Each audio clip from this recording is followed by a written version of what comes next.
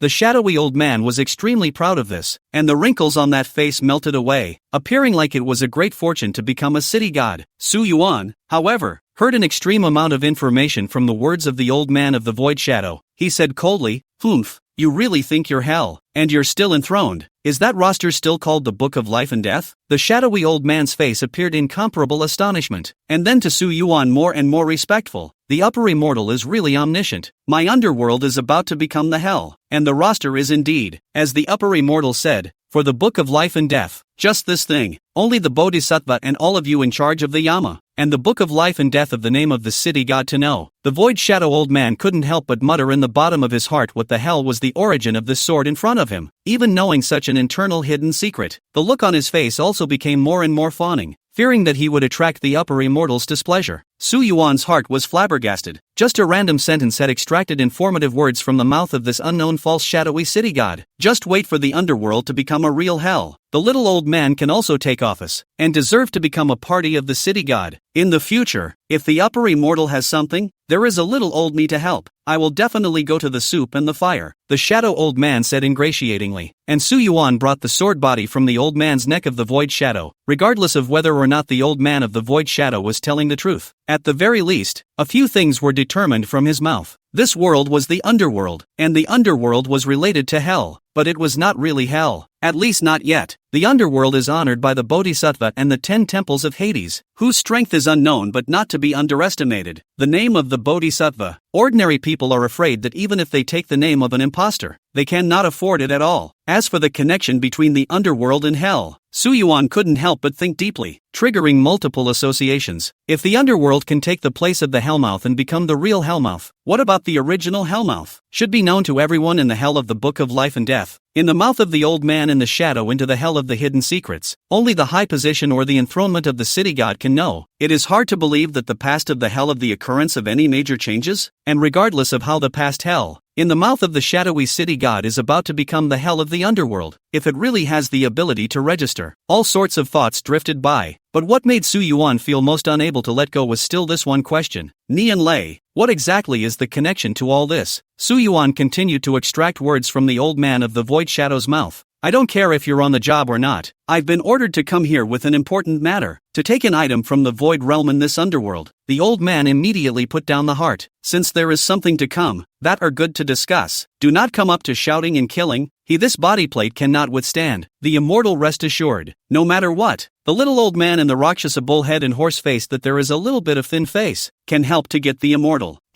He wrinkled up that originally wrinkled brow, his eyes and nose almost squeezing together. What is this void realm? In this underworld, the little old man really doesn't know, but the place mentioned by the supreme immortal, it's only normal that a city god like me doesn't know about it,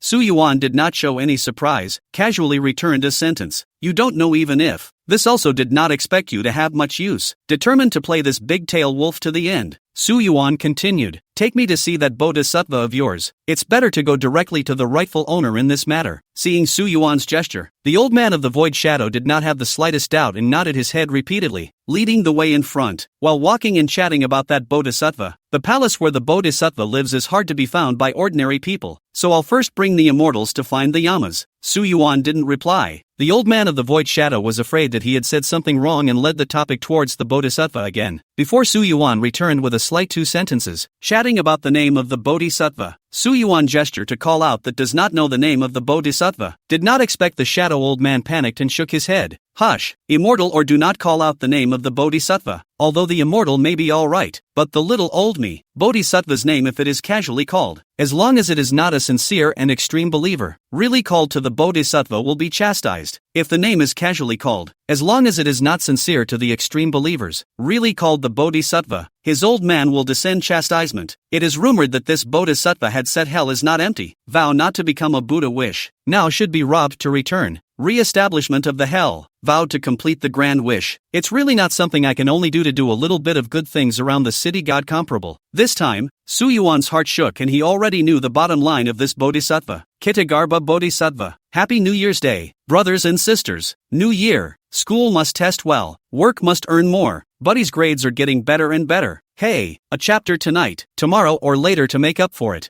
thank you for the support of the guys. Still begging for favorable comments, begging to urge more, begging for gifts. Free gifts more and more good. Thank you very much. Chapter 101, The Wuhua Weiling Jinju and Wheeling Great King. Having learned a lot of information from the Shadow City God, you decided to face the Bodhisattva who is in charge of the underworld. You follow the Lord of Shadows through the harsh lands of lava or black water, on the ground where the bright red flowers of the other side bloom, headless, backboned, and belly-bursting apparitions, numerous and varied in number, roam about. The Void Shadow City God introduced to Su Yuan. These are the ghosts that should be sent to hell to be tortured. They did more evil deeds in their lives. It's just that nowadays the hell has not yet been opened and reincarnation has not yet started, so they can only roam around within the underworld. Su Yuan was quite curious about this. How are these ghosts received and how do they determine what happened in life? The matter of reception is carried out by the impermanence. The Book of Life and Death has its own destiny. Yen Luo see the destiny has arrived, will naturally send down the decree. As for the matter of life and death, that is also the matter of Yen Luo. They may have some way to judge it. The wrinkled old city god said here with some confusion in his eyes. Su Yuan asked again, you said you did all good things in your life. What were those good things? I did not expect the old city god to reveal greater confusion about this. Shaking his head, this, little old me no longer have the slightest impression. Just Yen Luo under the judge so told me. Since becoming a city god, things in life has become the past cloud smoke, no longer relevant. Su Yuan felt something fishy even more, but he didn't say anything more. You follow the old city god through the vast and boundless land. The only thing on the undulating land are endless ghosts and harsh environment, which is really in line with the name of the hell, until the end of a dark mountain that rises up out of the ground, on which sits a dark palace. Suk Yonggung is written on the palace plaque. The shadowy old city god pointed to Suing Palace and said to Su Yuan, this is the palace where one of the 10 temples of Yama, the Wuhua Weiling Jinju and Reincarnation King is located. The Reincarnation King is in charge of reincarnation matters in the hell, and is the 10th seat in the 10 temples of Yama. The old city god led Su Yuan to step into the stairs up the mountain. The stairs are paved with burnt dead bones, and even the roadside there are burning dead bones hissing and screaming. It is very oozing. Above the steps, the main entrance to the great hall was guarded by 2 footless figures with pale faces clad in white armor. Seeing that the visitor was the city god, the white face was slightly soothed, but when he noticed the sword suspended beside the city god, he immediately shouted, and with a slant of the great axe in his hand, he blocked the gate. Not a ghost? Not a true form yet? This is the Suing Palace where the Wheeling King resides, and the small-minded shall not trespass. If you wish to have an audience with the Wheeling King, show your true self, and don't pretend to be a god. An impatient cold snort came from Su Yuan's sword body. In the next moment, a gigantic avatar that was 1,000 feet tall and about the size of an entire mountain appeared in front of the hall. The avatar wore thick and angular armor. A cold aura full of pressure flashed faintly above the silver armor. The face on the front of the armor was blurred, but it could be vaguely seen that it was a young and handsome face. This huge incarnation was kneeling on one leg with its eyes closed, supporting a sword with both hands. Then this incarnation slowly opened its eyes and lifted the hilt of the sword to stand up. In an instant, the incarnation was even quite a bit taller than the dark mountain. Such a huge incarnation became the most conspicuous existence in this heaven and earth as soon as it appeared, and even with a wave of his hand, he was able to topple the peak of the wheelchair king's palace. One palm fall was enough to bulldoze the entire palace. Such a change directly makes the 2 guarding the door of the Fury White Spectre color changed greatly. That wrinkled old city god is even more scared, trembling. The mouth repeatedly shouted, the upper immortal is not angry, the upper immortal is not angry. They have eyes and do not recognize MT. Tai, you don't, and they generally calculate. However, Su Yuan's sword body was also not beside the old city god at this time, and the old city god did not know if his voice could be heard, or perhaps, it was just words used to clear the air and protect himself. The Fury White Spectre guarding the door tilted his head to look at the figure in the sky, bewildered, when from the palace behind him came a voice full of majesty from a long time and power. I am the wheel-turning king. Since you, Taoist friend, have come to my underworld realm, I have missed the welcome. I hope to forgive you. Why don't you enter my temple for a while, so that I can have a chance to make amends? As this voice filled with majesty rang out, the sound of 2 thumping balloons blowing up rang out softly. The 2 fracking white specters guarding the temple exploded with a blast of expansion in front of the old city god, leaving nothing but 2 pairs of empty armor on the ground, clanging and clattering. The old city god was shivering even more now, but he didn't feel anything wrong.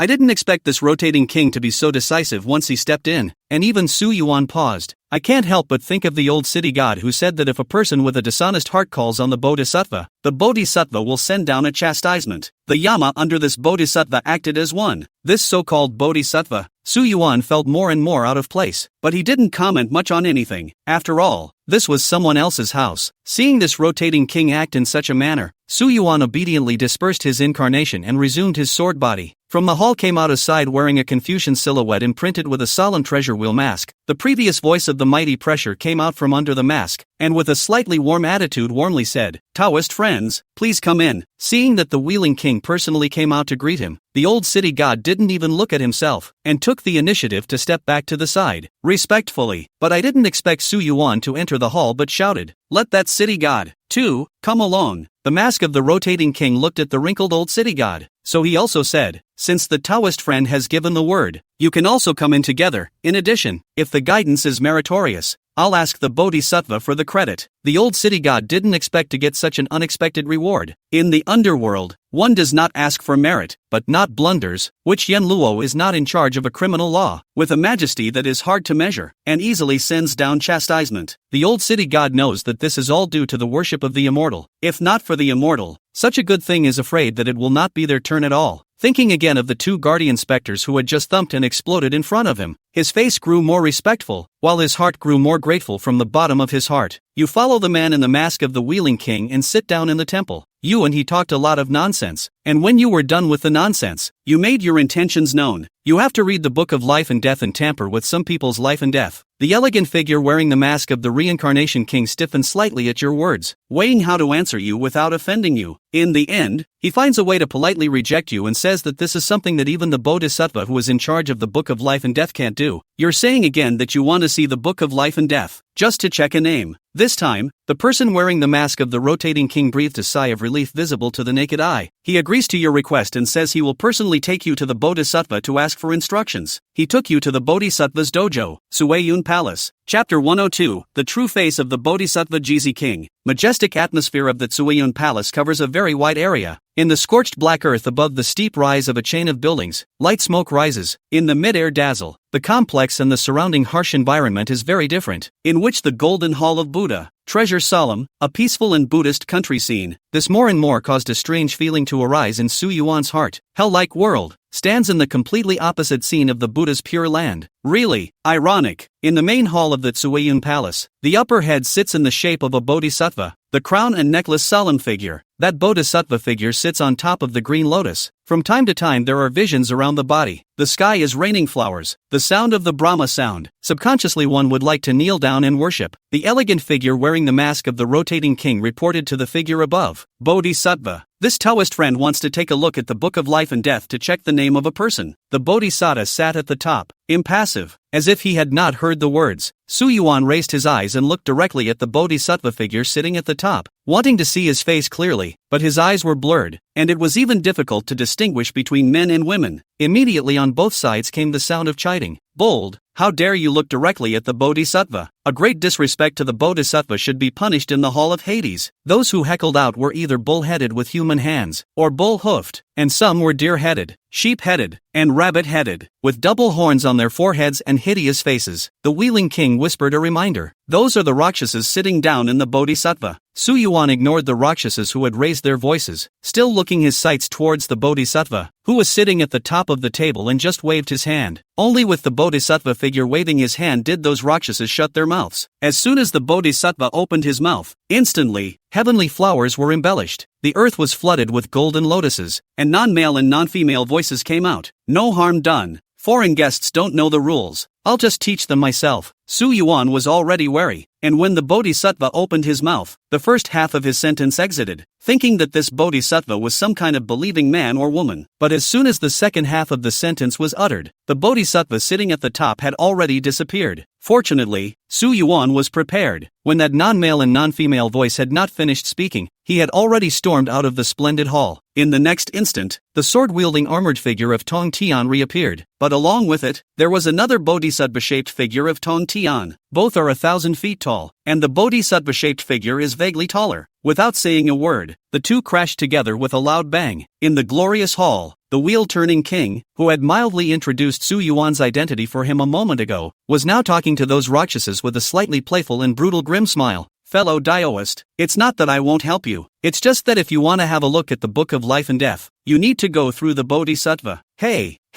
the underworld is the Bodhisattva's dojo, and it's hard to turn the tide even if the gods come and do great disrespect to the Bodhisattva within the Bodhisattva's dojo. This thing doesn't even have an incarnation, and it dares to act recklessly in front of the Bodhisattva, wanting to have a look at the Book of Life and Death. What kind of thing is it? Those Rakshasas became more and more unrestrained in their gabbling, those two heavenly silhouettes outside. At this moment, you and I were already fighting each other. It was just that the sword-wielding armored silhouette was facing the attacks casually sprinkled by the Bodhisattva statue, and every time it staged a fight, it was a little left and right, and was in danger of being caught in the crossfire. The statue of the Bodhisattva, whose figure was even more massive, lightly waved a drop of water as if it weighed 10,000 pounds, pressing the sword-wielding armored figure to take several steps back before it could be dissolved. The sword in his hand also grew dimmer after colliding with the water he swung out, but the armored silhouette wasn't discouraged in the slightest, but instead grew more and more courageous. The sword in his hand slashed straight at the Bodhisattva's surroundings, and with each swing, the sharp blade even rubbed sparks against the earth, and those sparks bloomed in the blade, sharpening it once more. With each sharpening, the blade shines brighter and sharper, and the next attack is stronger. Under the circumstances, the statue of the sword and armor slowly stood its ground under the Bodhisattva's attack, and even vaguely had a counterattack. This caused the statue of the Bodhisattva on the opposite side to show a slight change, and the frequency of the attacks between the swings of his hands became higher. That increasingly accelerated stance fell in Su Yuan's eyes, but it was just the right symbol of his urgency. Su Yuan, who had come out of the imaginary realm, had felt that this world was fishy, and had wanted to test the waters with this so-called Earthstore King Bodhisattva. If he could really see the Book of Life and Death, he planned to check some names, but I didn't expect this Earthstore King Bodhisattva to directly move without saying anything, seemingly to take him to establish authority. Initially, Su Yuan was still a little worried, but the moment the statue of the Bodhisattva came out, Su Yuan became even more certain of a conjecture in his heart, especially now, with the stalemate with this Earthstore King Bodhisattva so far. The Bodhisattva he is even anxious. Su Yuan can boldly say, the Jizo Bodhisattva in front of me is an imposter. This one of his 1,000 feet tall Tong Tian incarnation had a strength that surpassed at least the 7th stage, and Su Yuan was unable to speculate on the specifics. After all, it seemed that the only existence he had seen that had surpassed the 7th rank was the Demon Lord. Even the Demon Lord could only be considered half. If we really want to count the strength of the Demon Lord, we can only say that it is above the unusual 7th order, but it is not enough to reach the 8th order, because of its special identity, for the entire world incarnation, striking out with the world's might, and this heavenly incarnation of his was no better than the Demon Lord. To kill the Demon Lord, perhaps it can't be done, but defeating the Demon Lord should be about right. Fighting such an incarnation to a stalemate, the Bodhisattva statue in front of us, at most, no more than the 8th order. But that was one of the rumored 4 great Bodhisattvas, the Earthstore King Bodhisattva, who was known alongside Guanyin Munjashri Puxian,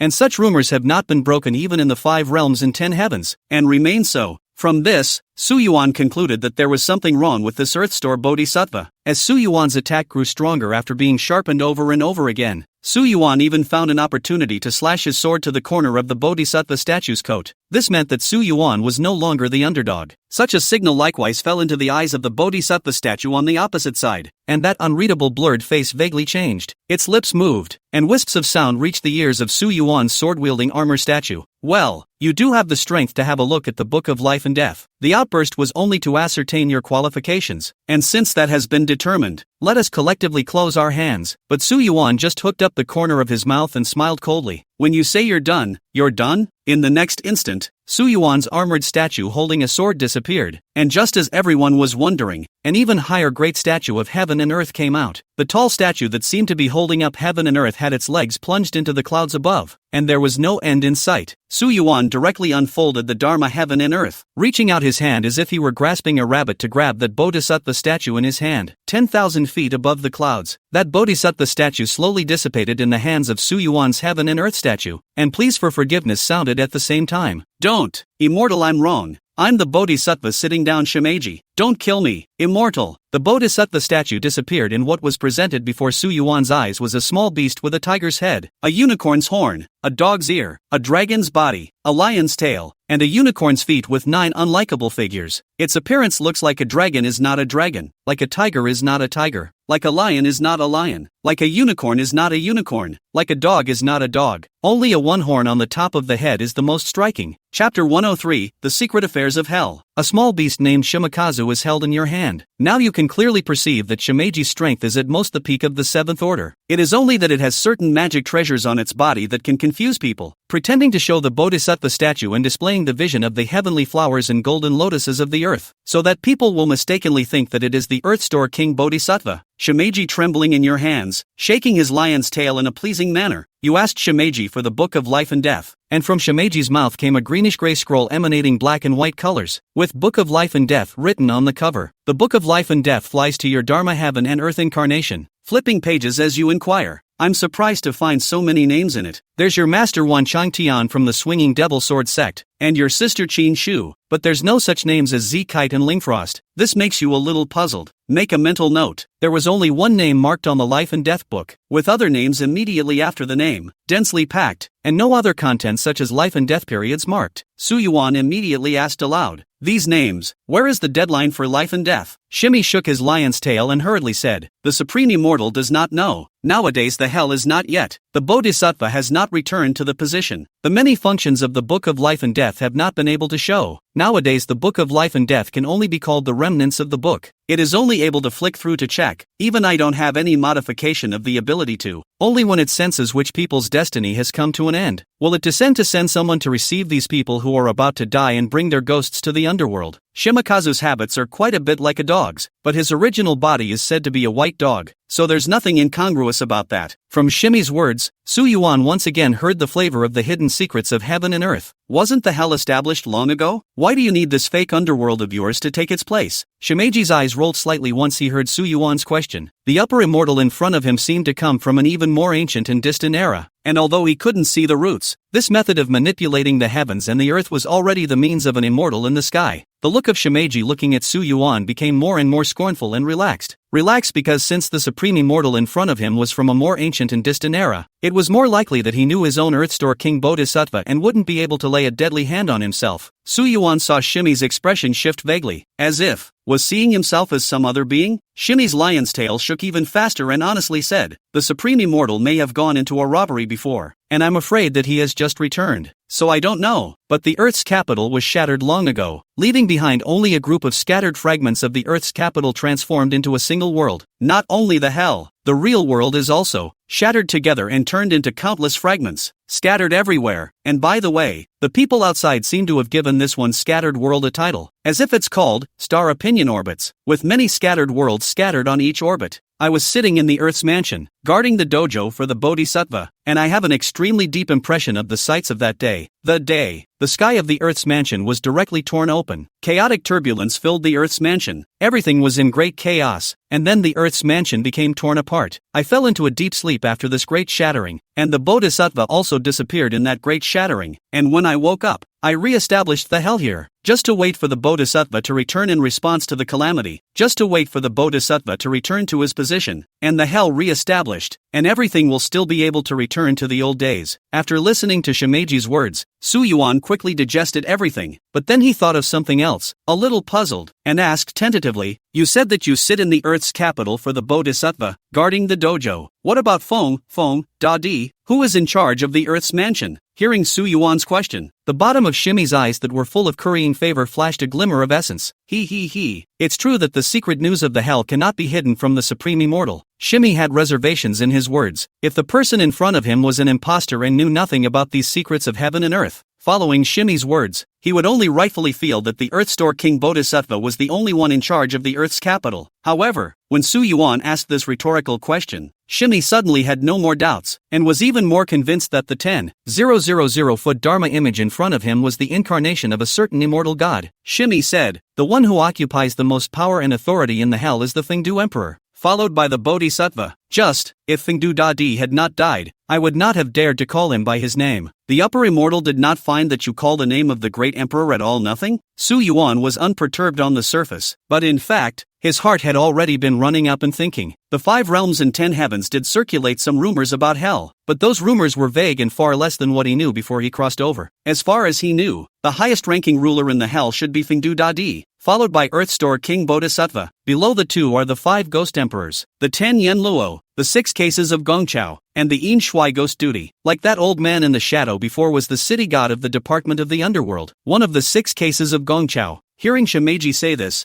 Yuan felt that most of it was correct. The origins of hell are becoming clear. It's just that there have been many changes since then, that the great shattering of the Hellmouth had actually caused the fall of a famous Fengdu emperor. Yuan pressed his doubts to the bottom of his heart for the time being as he continued to flip through the life and death book in front of him, to look up the last name. In front of him flashed the white-haired maiden with arched eyebrows, who quietly shouted husband. And then the maiden's face became bland, and she threw him off the cliff with a look of relief. The two very different faces caused a lingering confusion in Yuan's heart. Yuan wanted to ask something in front of her. At least, if you can help it to leave, go along for the ride if you can. Thoughts returned to the present. The pages of the Book of Life and Death spun rapidly in front of the Fa Xiang, finally stopping at the blue surname. Yuan's eyes searched quickly, looking for the familiar-looking name. But even after turning over the blue surname and the entire Book of Life and Death, Yuan did not see the name he wanted to see. The person named Nianli was not in the Life and Death book. Chapter 104, Re-entering the Void Realm.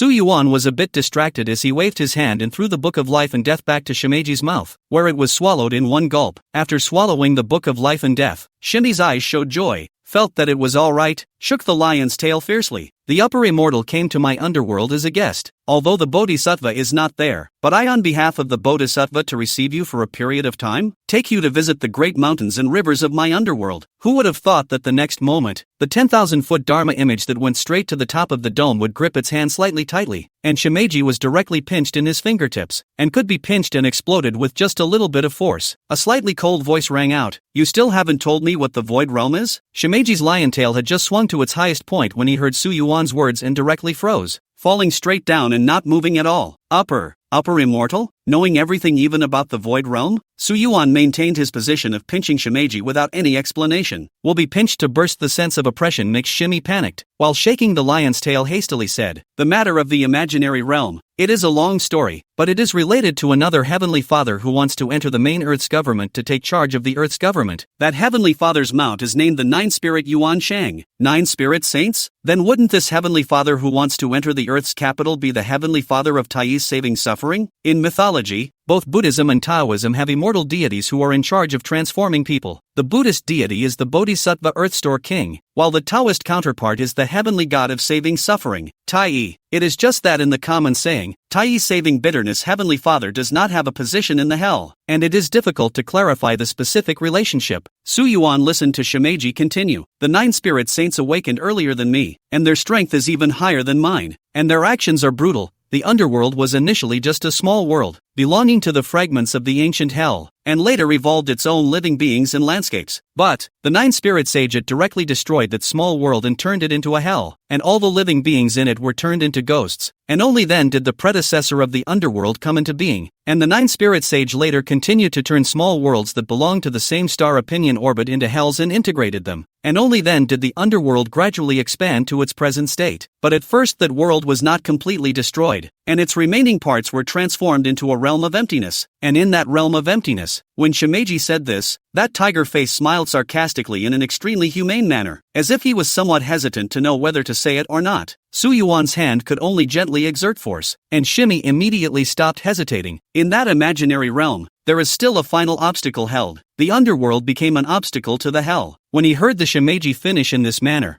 Yuan was silent and let go of the Shimeji on his fingertips, noticing that the 10,000-foot Dharma image in front of him had fallen into silence. Shimeji was unsure, and in the next moment, he only saw the heavenly Dharma image gradually dispersing. Shimeji fell from a high altitude, and as he was about to hit the ground, another stream of air arose from underneath him for no apparent reason, wrapping itself around him and landing safely on the ground. Shimeji transformed again into that jeweled statue of a non-male, non-female bodhisattva, and not far away from the golden hall broke out the wheeled king, and the Rakshasa saw the bodhisattva fall to the ground and rushed to him in a panic. "Bodhisattva, is that Dharma image? Up in the clouds. Are you okay?" The wheel-turning king's posture at this time is slightly busy and panicked. Originally thought that the incarnation of 1,000 feet is already the limit of this unknown friend of the Taoist. The bodhisattva waved his hand can be suppressed, but who would have thought that a 10,000-foot Dharma image would appear? Even the statue of the bodhisattva in front of it is just like a doll, but it is a pity that there is a cloud cover. They did not notice what exactly happened above. A sword with a cold light also fell, and the predator Rakshasa, who were incredibly noisy before, now had their mouths tightly shut one by one, fearful that the sword would notice him. The masked, elegant figure of the wheel-turning king was the first to speak, his face full of righteousness. "Bodhisattva, I've met you at first sight, and I implore the Bodhisattva to let you have a look at the Book of Life and Death. He was the one who brought Yuan to meet the Bodhisattva to seek to observe the Book of Life and Death. Only at the moment he looked as if he had completely forgotten what he had said earlier within the Golden Hall. The Rakshasas with their straightforward personalities, however, remembered it clearly and stared at the rotating king. But the rotating king loomed large and his face did not change in the slightest, as if what he was doing was nothing more than the right thing to do. The Bodhisattva statue that Shimeji had transformed into simply waved its hand in response, and as soon as it opened its mouth, a non-male, non-female voice rang out along with the visions of the heavenly flowers and the earth's golden lotus. Quite coincidentally, I'm with this. Well, sword fellow Taoist also met like an old friend. We talk about Buddhism, explore the great Tao, has become a close friend. The matter of the Book of Life and Death do not need to say more. You first go down. False Bodhisattva waved off the wheeling king and the Rakshasas and led you alone to the depths of the inner golden hall. In the secluded chamber, you make a request to Shimeji. You're going to enter the realm of the void. Shimeji says that although it can help you do it, it is puzzled as to why you want to enter the realm of emptiness. It is just that it has the good sense not to ask the question. The immortal naturally has its own reasons for doing so, and it is just a weak, pathetic and helpless Shimeji. Shimeji leads you to a well in the backyard of Tsuiyun Palace, which is the weak connection between the underworld and the void realm. If you jump, you'll have a chance to break into the realm of the void, but at the same time, Shimeji warns you that once you enter the realm of emptiness, you may never wake up again, and you will be in a false illusion for all eternity. You jumped straight into the well. This time you don't make it. You emerge from the top of the sprawling high dome directly above the wellhead, break your fall, and return to the well. You're in the well again. You didn't make it this time. You're in the well again. You see the black mist of infinity. You made it. You've come to the realm of the void. Above the breezy hillsides, the same flowers bloomed all over the mountains. The mass of flowers, gently swaying, was the same as the bright red other side flower, with exactly the same appearance, only the color was an incomparably pure white. The white flowers of the other side of the river were spread all up and down the mountainside, and in the very center of this sea of flowers, on top of the mountainside, a slender young girl with dazzling white hair behind her back was sitting quietly across the earth. The white-haired young girl slightly tilted her head, seemingly in a false sleep, her elegant and skillful childish melon face full of serenity. The eyes that were originally tightly closed were slightly raised at this moment. She did her best to go back to her old blandness when she was alone, but she realized that at some point, something had become slightly more forlorn. There seemed to be some kind of whistling in the wind, and the young girl looked up but saw nothing. She lowered her head again, her quiet brow arched gently. What the heck? Looking forward to something like that? Really? Not self-aware at all. She smiled and shook her head, knowing full well that it wasn't she who had really developed certain feelings. It's just that she's a little afflicted, neither wanting to let go of the one true thing, yet unable to let him sink with himself in this boundless falsehood. The young girl sitting quietly across the sea of flowers recalled a certain presence that had been there before her. Through the body of that sword, she saw it, that one real face. Some silhouettes appeared at the edge of the sea of flowers at some point. Those nicknamed silhouettes overlapped and moved slowly towards the young girl in the center of the sea of flowers, looking no different from the average person from the outside. But the girl's pupils, which could see through everything, clearly saw that those so-called people were evil ghosts and spirits. Chapter 105, A True Reunion. As these hobbling crowds slowly approached the young girl in the center of the sea of flowers, the white piscian flowers under their feet were dyed bright red as they passed by. The originally mountainous and beautiful earth was also revealed to be a charred, dark brown color, with lava, black water, and debris all over the place. A beautiful world turned into a hellish landscape. It was as if everything around them was being eroded by the approaching crowd. A heaven-shaking thunderclap appeared for no reason beyond the distant sky, and a gigantic nine-headed lion silhouette appeared together. The silhouettes of the nine-headed lions slammed into the sky, as if they wanted to enter this world. Each impact brought the entire world trembling with it, and the rumbling thunder was unceasing. The white flowers in the sea of flowers swayed violently with each tremor, but after swaying, they returned to their composure and quietly bloomed with the young girl sitting majestically in the center. After several fruitless attempts, the nine-headed lion roared in fury. You are the only living person left in the old world. What is the point of living alone, even if you keep it for thousands of years? Look at these familiar faces around you. They have long been dead souls. The nine lions' voices grew dreamier, taking on a certain allure. They are all beside you. Go with them. Let them lead you to become a dead soul and be reborn in hell. At that time,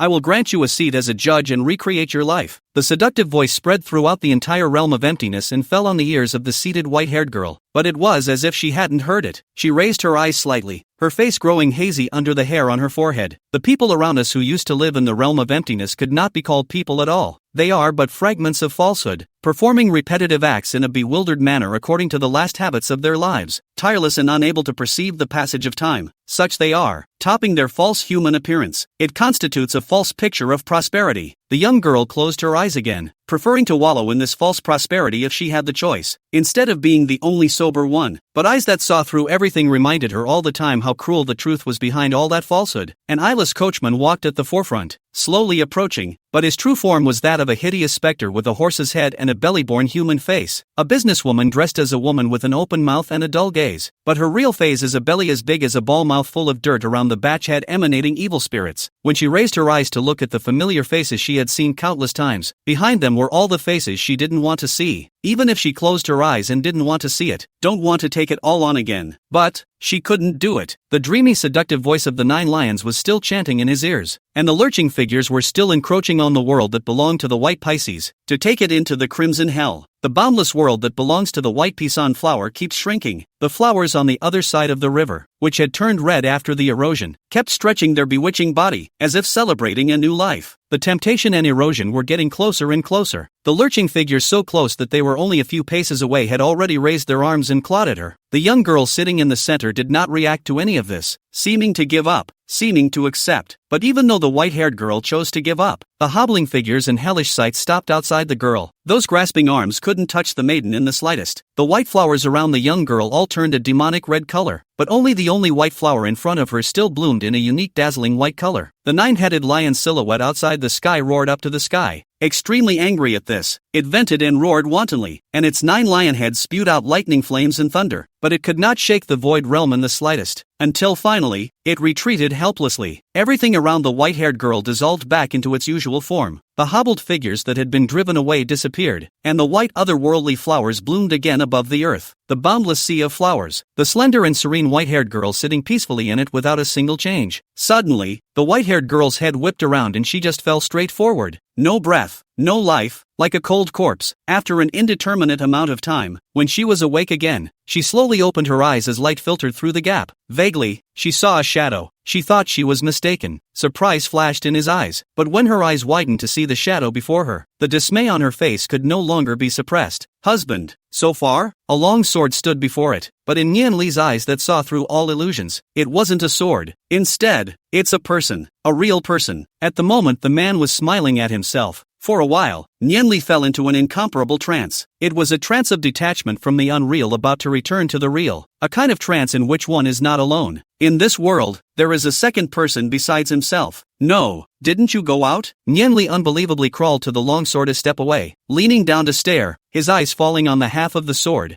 Extremely close, extremely close. A raised line from top to bottom in the center of the sword separates the body into 2 halves. One side refracted Nian Li's slightly disoriented face, while on the other side floated the face of the youth that only she could see. When Su Yuan saw Nian Li, he put away his smile and opened his mouth to question with slight irritation. You're still inexplicable, throwing me off a mountain without even saying anything. I'm glad I didn't fall to my death. The real voice reached Nian Li's ears. It's not fake. Nope. Nian Li skimmed the corners of his mouth. Those pair of faces with some childishness, stared at Su Yuan in displeasure and asked rhetorically, You're the one who's inexplicable. Ha? You say I'm inexplicable? Who somehow called me husband the moment I arrived? And who inexplicably brought me to the edge of the world and left me behind? I'm the one who did all of this. Some things clearly have nothing to do with you. Those things are just. Don't worry about the past. On the contrary, you somehow came back again. What do you want to do? Do you know how hard it took me to send you out? What do you mean it has nothing to do with me? What do you mean don't care about the past? Don't you know that being a Riddler is a punch in the gut? I think you owe a beating again, don't you? The sound of shock was fleeting. Don't you dare. Do you think I dare? There was a wedding, and nominally I'm your husband. No nonsense. You're the one who isn't. You're just are an inexplicable guy. Okay.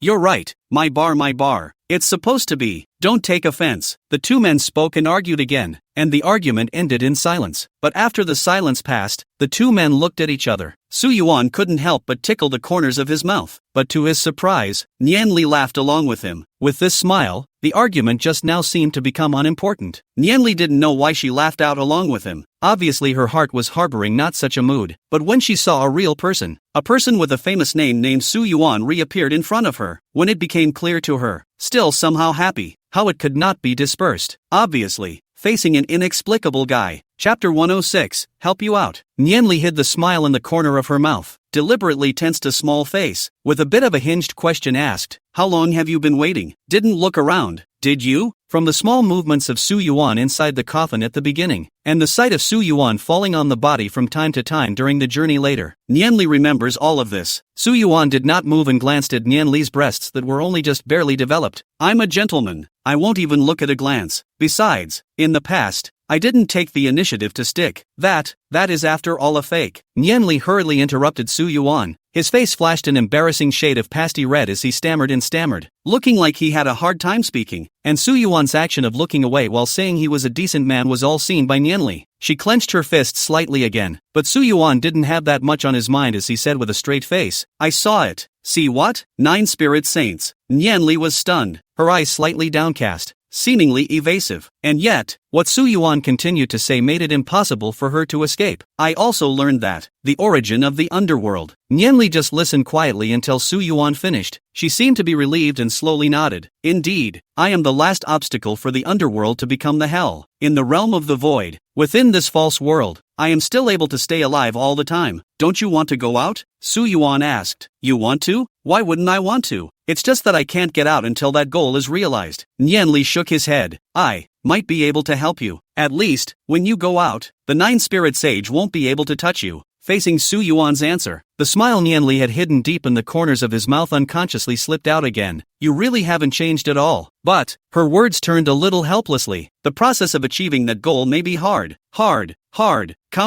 countless times harder than going to the edge of the world. But when he heard hard, Su Yuan smiled instead. Do you know what I'm most afraid of? Nianli immediately understood the meaning of Su Yuan's words. She was stunned and recalled the words Su Yuan had said inside the coffin when they first met. This time, there was no need for Su Yuan to continue. That curved brow spreads a smile once again. Su Yuan, you really are a consistent. You can't point the finger at good people. The arched brow just smiled and didn't say another word, like the white flowers that bloom quietly around them. Those people, all moving on a fixed trajectory. After the white-haired petite girl once again led Su Yuan on the path to realize the goal she spoke of, it was as if the two of them had gone back to before. Only the difference this time was that there was none of the acted-out falseness between the two that had been there before. Not far away, there is a group of people living in the realm of emptiness, looking no different from ordinary people. Nianli's radiant eyes under the hair on his forehead dimmed slightly when he saw those people Su Yuan was referring to in his words. They are, simply, still moving about in the same way they were used to in life, like that caravan we met earlier. And before they died they were all still on the road to their destination. So they would return to that road again and again in an endless cycle, never reaching their destination. Su Yuan heard the low tone in Nianli's words. Do you know them? Recognized, but not recognized. Now they are just a false empty shell with remnants of broken memories. They can no longer be called human long ago. Su Yuan didn't know the image that Nianli saw in his eyes. At this moment, in front of Nianli, there were no ordinary people, but some hissing evil ghosts and spirits. Su Yuan and Nianli walked along a route away from these people, and along the way, Nianli recklessly displayed her ability to create. She waved a rainbow in midair, which slightly bloomed with colorful light under the sun's illumination. It was just that this rainbow looked a bit fake in Su Yuan's eyes. It's as if it's drawn from reality. So Su Yuan smiled and said, Can I try too? Nianli first shook his head, then the little head covered with white hair pondered for a while, and then continued to nod again. You, tell me first and I'll create it. Then how can I tell you? Su Yuan subconsciously asked. At this time, Su Yuan realized that Nianli's face flashed an unnaturally flaky red. Then she slightly closed her eyes and her rosy lips slightly opened. Just like this. The next moment, Su Yuan realized that he seemed to be holding onto something slightly cold. But this exists only in perception and is not real. And as he seemed to be able to transmit certain messages through the icy thing he was holding, Su Yuan transmitted a sample view of the gorgeous rainbow he had seen. The icy thing that held it quickly loosened, and Nianli opened his eyes once again, moving his unnatural eyes away from Su Yuan's sword body, once again creating a rainbow in the air. This rainbow is undoubtedly much more real compared to that painted rainbow before. Gorgeously much too. Dots of water droplets were suspended in the air, and the brilliant sunlight fell on them. refracting the magnificent color of 7 colors. Such a rainbow-like scene reflected in the bottom of Nianli's eyes. She slightly opened her mouth. Her eyes were confused, and she fell into a momentary loss of concentration. It wasn't until a long time later that she wordlessly bowed her head and hugged Su Yuan's sword, her long eyelashes covering the color of her eyes. I can only create what I remember. There are many things that I have long forgotten, or are only the shadow of a bit of memory. Even if I try harder, I can't create exactly the same as in reality. Su Yuan listened quietly and suddenly asked, "Do you want to see the stars?" "What? Real, twinkling stars? A river of stars you won't forget if you look at them." Chapter 107.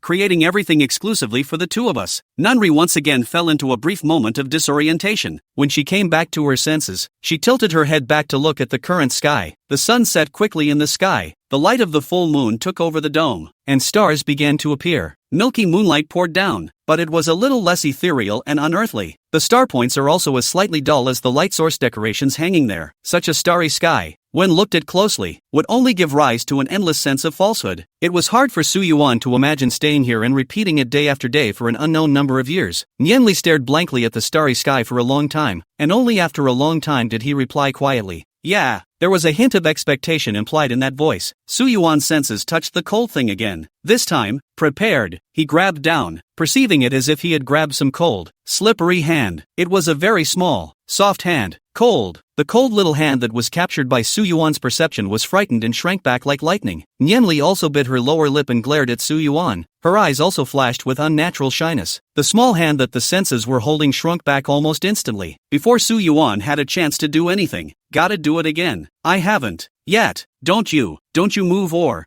else," Nianli stammered. It was difficult to speak. Su Yuan could only agree. Okay, I won't move." The next moment the icy thing leaned in again. Something tentatively hitched a ride on Su Yuan's senses, but the contact was so small that it felt like only a finger was poking at it. Su Yuan couldn't help but feel tingly. This feeling was truly marvelous, as if it went straight to the depths of his mind. The moment they touched, the two seemed to establish a watery connection that was inseparable, and at times like these, he was able to smoothly pass what was on his mind through the place of contact. This time Su Yuan honestly did not make any other moves. As the cold touch left, the watery connection dissipated, and the feeling that went right to the heart was gone. When Nianli saw the picture in Su Yuan's memory, she first froze for a moment, then asked, "Su Yuan, where did you see that?" Su Yuan gently laughed. "This is a secret, can't say, but, if there is a chance, maybe I can take you there." Hearing these words, the white-haired young girl sitting across the ground, her radiant starry eyes slowly closed, her brows serene, just a smile emerging from the corner of her mouth. She didn't answer, just tilting his neck, his raised chin along with the curve of that neck as beautiful as a swan's neck. His eyes looking towards the top of his head slowly opened. As that radiant starry eye opened again, the starry sky in the sky transformed in an instant. Bucket, like the creation of the world. The starry sky that was stagnant one moment has shown another attitude in the next instant. The twinkling stars of the sky were set in the deep, deep sky, and from the farthest point they cut a long river that spanned the top of the head. It was a long river of countless stars, misty, gorgeous and brilliant. Beyond the long river of misty starlight, the indigo aurora was like a brushing veil, shrouded, covered, and vaguely fluttering. The river of stars and the aurora borealis, the colors of white and silver and indigo, together form some of the most striking images in the world. Nianli stared speechlessly at the starry sky. The radiant starry eyes, swaying more than once, had long been occupied by these two colors, and nothing else. Even the most beautiful starry skies she had ever seen were nowhere near the extent of what was in front of her. In this instant, the river of stars in her perception had been redefined. The white-haired young girl looked and fell backward, lying on the grass with a sword cradled in front of her. The breeze blew, blowing a ripple in the surrounding grass. Silent and wordless starry sky, the only two people in the dark sky and earth together, but does not seem lonely at all. "This is the stars in your eyes," Nani murmured, lost in thought. Su Yuan lightly laughed. "Not really, this kind of scene is also very rare. It may take several months to capture it once, and you have to go to an uninhabited place to go against the cold of the sky. In short, it's very troublesome." "It's so nice," Nianli whispered. "If only we could see stars like this all the time. When you get out, you might have a chance." Also, Nianli suddenly smiled, her eyebrows arched and her mouth a little giggly. That smile, it looked beyond pure. "Su Yuan, I want to see those views again that I haven't seen before." The white-haired young girl pleaded so. "Then be prepared to be shocked again and again." "Aha, there is no false identity. there are no false skies or views. This time, they face each other, no longer false everything, shedding the disguise of the drama that was once there, and revealing the real each other in front of them. All of it, all created by the white-haired maiden herself. No, to be precise, it was created by them together. Su Yuan, how did you come up with the idea of putting the sea and the glacier together? It's called a fjord landform. Memorize it and I'll test you on it later. The white-haired girl clutching her sword stood at the top of the snow-covered mountains, with the winding canyon stretching all the way to the sea at her feet. The steep, twisting canyon with glaciers on either side is magnificent and stunning. The young girl who stood at the top of the mountain, her white hair that almost blended with the snow on top of the mountain covered her slender waist. She gently tiptoed down from the top of the mountain, and fell into the winding river valley at the foot of the mountain and river. An additional soaring giant eagle appeared over the waters of the river valley, catching the young girl and flying recklessly against the wind close to the surface. The white hair that was blown up high was like pure feathers, reflecting the excitement and joy in the young girl's eyes. Looking down on a fjord from above and looking up at a magnificent glacier from below are two very different shocks. The sunlight that pierced through the clouds spilled down the river valley from the bend of the canyon, as if creating a golden gate, and when they flew over on the giant eagle and broke straight into the golden gate, the blinding sunlight made it impossible for Nian to open his eyes at all. When she had adapted, she opened her eyes again, and before her eyes the winding river valley stretched out on both sides, the opening getting wider and wider, and the magnificent glaciers on both sides getting lower and lower, until it became an unobstructed view of the sea. From the sea a giant whale rushed out, revealing a broad back like a small mountain and spewing jets of water into the sky. The giant eagle landed straight on the back of the giant whale and dissipated. Nian sat on the back of the giant whale, touching the slippery dark blue back, and asked rather uneasily, Su Yuan, what kind of demonic beast is this? I seem to have never seen it before. Chapter 108, Feelings You Want to Convey. Su Yuan couldn't help but smile. It's right if you haven't seen it. It's not rare if you have. The giant whale once again sprayed a column of water, and the pattering seawater just drenched all of Nianli's body. The thin clothes fit tightly on that petite body, hidden from view, and the snow-white calves and tender feet that sat across it were even more delicate and slippery because they were stained with seawater. The white-haired young girl touched her sticky hair, skimmed her mouth, and said rather contemptuously, it always feels like, this demonic beast's character is the same as yours. On purpose. TCH, am I such a person? Su Yuan didn't move and pulled his eyes back. It's still good to have a sword body. No one will notice if you look twice. The white-haired girl wrinkled her nose, sat on a small face, and clenched her fists in resentment. In the next instant, amidst Nianli's cries of alarm, the giant whale dived violently into the water, and Nianli was almost thrown out. It was hard to stabilize his body, but he couldn't see anything in front of him. Even breathing became difficult, but the panic was only momentary, and in the next instant Nianli remembered that she was an existence similar to the creator, so she didn't have to be afraid at all. With just a thought, she was able to see everything in front of her again, as well as breathe freely in the water. Su Yuan, the sea. What else can there be? Nianli's voice pierced through the seawater and reached Su Yuan. It's always something good that you haven't seen before. Su Yuan mysteriously sold the story. The giant whale carries as if it were a genie in the water, moving forward in the sea, diving all the way down to the very depths. The deeper he approached, the thinner the light became, and everything around him was in a kind of hazy darkness, until at some point a little light appeared before your eyes. At first a little, then 10, 100, 1,000. Countless rounded light sources located above the seabed illuminated the bottom of the sea. A single night pearl set in coral. Thousands of strange coral in the light of the night pearl looks incomparable magnificent, showing unparalleled brilliant colors, like a grand underwater lantern festival. The giant whale, carrying the wide-eyed white-haired girl, slowed down and walked quietly through the various colors of coral, quietly taking it all in. From time to time, there are small schools of fish shuttle, adding a point of life for the lights. Those fish are bright red or tender green. The color is still the same bright. In the warm light of the night pearl refracted very difficult to see the color. The warm light from below illuminated the young girl's serene face, her white hair slowly floating behind her head as it undulated. And in the quiet yet bustling underwater world, she could feel something slowly multiplying in her heart in silence. It was the retouching of a certain tenderness that had long since fallen silent, and certain feelings that I wanted to say but didn't know how. She had never seen such a view of the ocean floor. Nianli wanted to share this unspeakable emotion with those around him, but he couldn't express it. One can only be deeply immersed in such a view in silence and speechlessness. It wasn't until a long time later that Nianli asked, Su Yuan, are these really the ones you've seen? Some of it was, some of it wasn't, but it doesn't matter if it wasn't. Just tell me if you were blown away. Nianli wordlessly bristled, and even though she tensed her little face not wanting to make Su Yuan's smug voice even more smug, in the end she couldn't help but curl up the corners of her mouth. What about the next one? Her voice couldn't help but take on a touch of expectancy. Su Yuan thought it was because she was still not satisfied. He could not help but have some headache. You can be really hard to satisfy.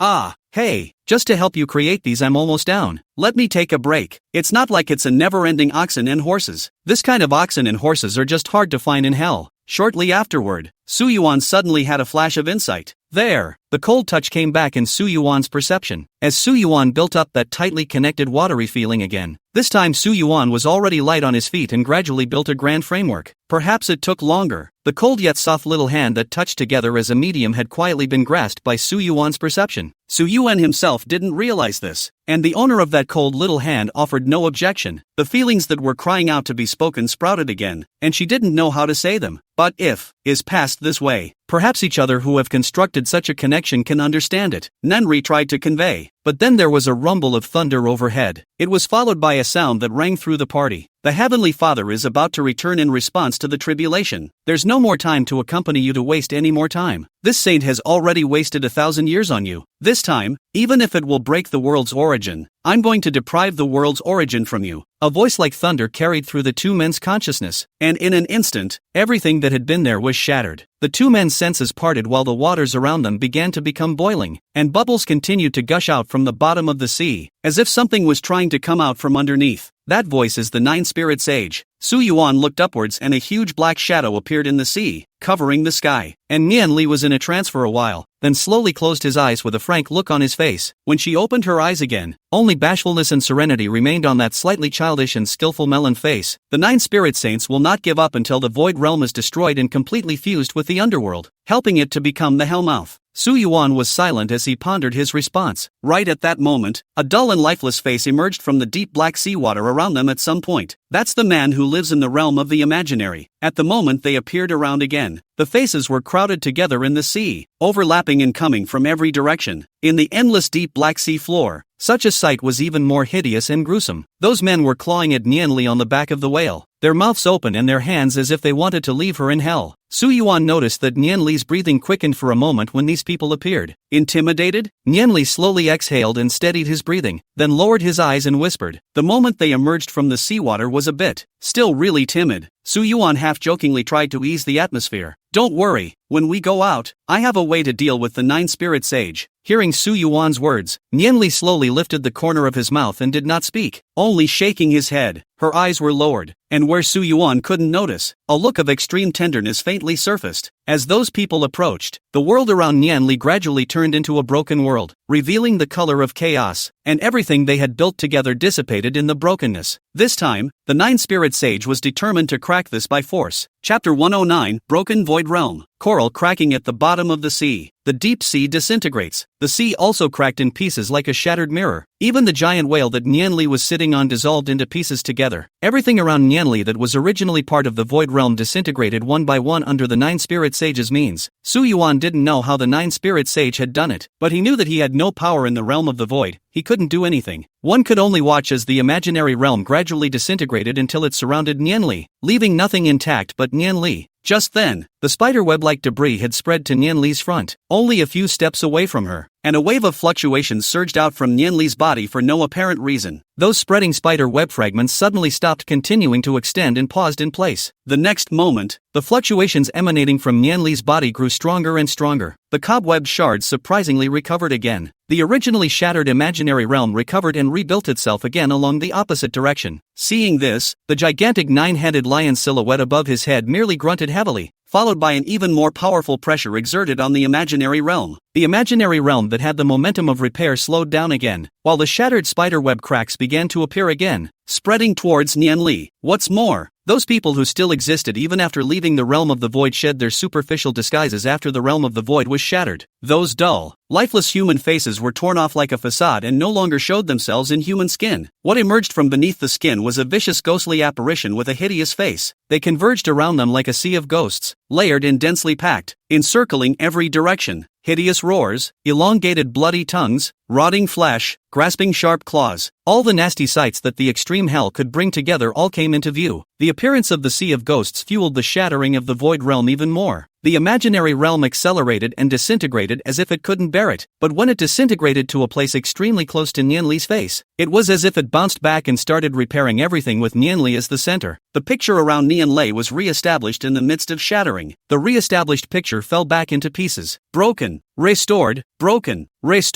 week after week. However, Su Yuan could feel that with every recovery, the fluctuation of reconstructing the void realm emanating from Nianli weakened, because the scope of what can be recovered is shrinking a little bit. The recovery after each shattering is smaller than the last. What if it breaks over and over again until, finally, the limits of what can be recovered are narrowed to the limit? Nianli, where is that extremely difficult goal you speak of? In the center of the broken world, there is only a sword and a white-haired girl with a serene look. In the face of Su Yuan's question, the white-haired girl's half-closed eyes collected the gentleness underneath her eyes and quietly said, "It's right, hero." Su Yuan was stunned, then vaguely realized something. The roar of the 9 spirit saints became stronger and stronger, and the evil spirits around them became more and more violent as they lunged at Nianli, stretching out their gray arms and claws covered with black spots, tearing everything around them, and grabbing at Nianli, wanting to drag him along with them into the infernal hell. Indistinct hissing sounds drifted around them. Lan Nianli, we've been waiting for you for 1,000 years. Lan Nianli, why are you the only one alive? Lan Nianli, on the day when heaven and earth were ablaze with fire, why were you the only one saved? Why don't you come to hell to be with us? Nianli, it's so cold and hot in hell. How come they chose you alone and abandoned all the rest of us? Come and stay with us. We are your family. Nianli, come on. We can still be reunited in hell. We can still go back to the time when everyone was here. The serenity on the young girl's face didn't half change as she listened to the hissing around her. There are some things that are not for me to decide. In fact, I can't do anything about it, she said quietly. The voice was soft, and the voice contained a hint of relief, as if it was explaining to those ghosts, and as if it was explaining to Su Yuan. Before Su Yuan could respond, Nianli's voice continued to ring in his ears. Su Yuan, you can't continue to stay in the realm of the void, or else the deaths in the realm of the void will also involve you. Even you will be like those ghosts. But Su Yuan was still in disbelief. Suddenly, a white light appeared in a certain part of the Sea of Souls, which looked like guidance and hope. Nianli got up and walked towards the white light, stepping on the void as if he were walking. The world around them was still shattering and recovering together with the white-haired girl's movements. It's just that no matter how she moves, it will always be centered on her. The power that emerged from Nianli and the dual oppressive force that brought together the 9 spirit sage and the Sea of Specters were constantly exchanging blows. Nianli only focused on walking towards the white light. Suddenly, Nianli's eyes went into a trance and she almost fell forward. Su Yuan recalled his previous experience of traveling to the edge of the void realm with Nianli. As Nianli came from the world of the imaginary realm to a place close to the real world, she will fall into a deathly silence from which it will be difficult to awaken. The more she falls from falsehood to truth, the longer the deathly silence she falls into and the harder it is to wake up. And Nen recalls this process, slipping from the edge of the false world to the abyss of the real world. It's like leaving the protection of the false world and returning to the abyss of the real world. The familiar darkness was about to cover the sight again, but Nianli still forced herself to bite her lower lip to prevent herself from collapsing at this point. Her footsteps stopped for a moment, and the eyes that couldn't help but close eventually opened slowly. Nianli's feet moved again, continuing to walk toward the white light ahead. Su Yuan didn't know what Nianli was really going through. In this false world, in this realm of emptiness, the presence or absence of things, their distance and proximity, and so on, all depend on the Nimrod. Just like the sea of gray mist at the edge of that imaginary realm, and the white light in front of him. In the imaginary realm, it's all just the same thing. External objects have lost their meaning here. Each step Nianli took fell more and more slowly, and the world around him, recovering over and over again, became smaller in scope. She didn't fall into that deathly silence, but for that, she didn't pay no price. The expression on her face gradually twisted. Su Yuan couldn't help but look toward her. Su Yuan,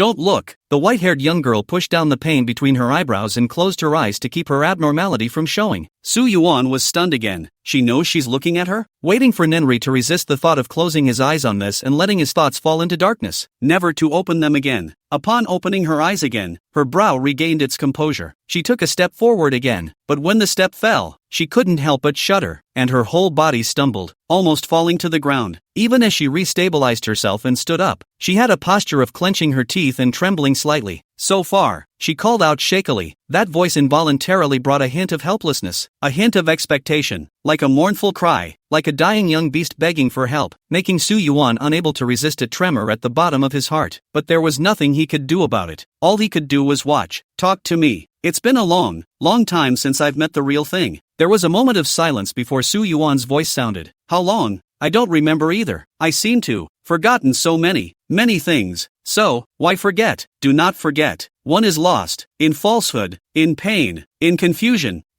lost in everything. Chapter 110, The Same Way of Leaving the Void Realm. Nani took another step forward, but this time instead of shivering, she sat down in a moment of paralysis. She covered her heart and gripped her fingers together extremely hard, as if to pull something out of it. Her eyes were closed, and still her mouth continued. I've forgotten even the sky, even the rainbows, even what the stars were supposed to look like, all of it. Talking seemed to make her feel a little better, and she let out a deep breath, covering her heart as she got back to her feet. The world around us is recovering from its brokenness and breaking up in its recovery. The distance that could be recovered had quietly shrunk by another point. The petite figure, clad in past-waist white hair, took another step through the sea of broken worlds and ghosts. The softly chanting voice continued. Actually, I would have liked to leave it all, not to have to continue living in falsehood, not to have to continue hiding in falsehood, but I couldn't do it. Su Yuan was silent before asking out, why can't you do it? No, it's not that it can't be done, rather, the current me can't do it. I want to get unstuck. The white-haired girl took one step forward towards that point of light. The more the recovery of the world around us shrinks, the more it falls from the false world to the abyss of the real world. The serene and elegant brow on that slightly boyish melon face, instead of fear, the more it gradually bent. Her eyebrows arched, accompanied by a genuine and good-looking smile, and her voice softly sounded. Initially waking up from the coffin to see you, and all that falsehood. Actually, I was kinda looking forward to it. The soft voice paused for a moment, certain words not finished, but fake doesn't work after all. But, when I didn't have any expectations, you somehow appeared instead. The voice took on a certain smirk. Even now, I still think you're a mofo. Nani seems to be harboring a certain extreme all-around goodness, nostalgically reciting. But, seeing you, touching you, hearing your voice, and seeing all that you have created for me, I am so happy. Even any sights I've seen before I came to this false world are not as good as these. The world around him had come so close in its constant shattering and restoration that only one step was needed to shatter the place where Nani was along with it. There was a vague hissing sound coming from the sea of ghosts, and the silhouette of a nine-headed lion roaring openly and wantonly above his head. All of this didn't sway the white-haired petite girl one bit. Her footsteps moved closer and closer to the point of light with a slow but constant pace as the words spilled out. She could no longer see any color of pain on her face. The only thing she had was that arched eyebrow and a somewhat silly grin. The smile was goofy, like he'd harvested some kind of treasure, both content and full of glee. Falling in Su Yuan's eyes, it was incomparably real, without the slightest bit of falsehood. The glowing white point of light was just out of sight. With the last step, the white-haired girl could already touch the light that represented the exit of the void realm, and Su Yuan's sword body was lifted by her, in a trance, as once atop a cliff at the edge of the world. It was also then that the white-haired girl who had shed her false disguise led him to the edge of the world. Thank you, so far. With a satisfied smile, the white-haired girl with arched eyebrows uttered the same words again, only this time, unlike the last time, it was confusing. Su Yuan seemed to understand something. Su Yuan sensed that the hand holding the sword slowly loosened. He was gradually covered in light, the white hair swaying behind her in her vision, and the petite figure with the arched brow faded out of sight. In the last remaining image, this petite figure was like a quietly blooming white flower on the other side of the river. The hissing of the ghosts and the roar of the nine-headed lion's silhouette echoed, and the world that had shattered behind her had spread out in front of her. You're out of the realm of the imaginary. The void realm is gradually being dissolved under the nine spirits' mirror of the past life, and the void realm is about to shatter. The shattered realm of emptiness will become a complete part of the underworld until the underworld becomes a complete hell. What Su Yuan saw was again the gray earth, endless lava, black water, wreckage, and ghosts walking on top of the earth. Everything you see here is unmistakably in keeping with the name of hell. The sword that fell from the sky was like a meteor, carrying a tailstream that broke through the clouds and fell straight into this hellish world. The non-male, non-female bodhisattva statue sitting in the golden hall in the grand complex on the ground where the Brahma sounds were bursting out seemed to sense the movement and tilted its head to look at it. Got out of the realm of emptiness? Shimeji, who was pretending to be a bodhisattva statue, murmured. But before it could think of anything else, it only saw the meteor with its tailstream falling at great speed disappear in midair. In the next moment, it saw a huge Dharma image that stood in the clouds, 10,000 feet tall and standing on top of the sky. The giant phallic elephant was dressed in angular armor, its face blurred and unreadable, and it was holding a long, cold sword in its hand, half kneeling on top of this dark, hellish earth. A half-kneeling phalanx slowly raised its faceless head, a certain fire flickering vaguely under its eyes. That firelight even Shimeji, who was merely seeing it from the side, couldn't help but be shocked and jolted in the bottom of his heart. The gigantic Dharma image that was 10,000 feet tall stood up right outside the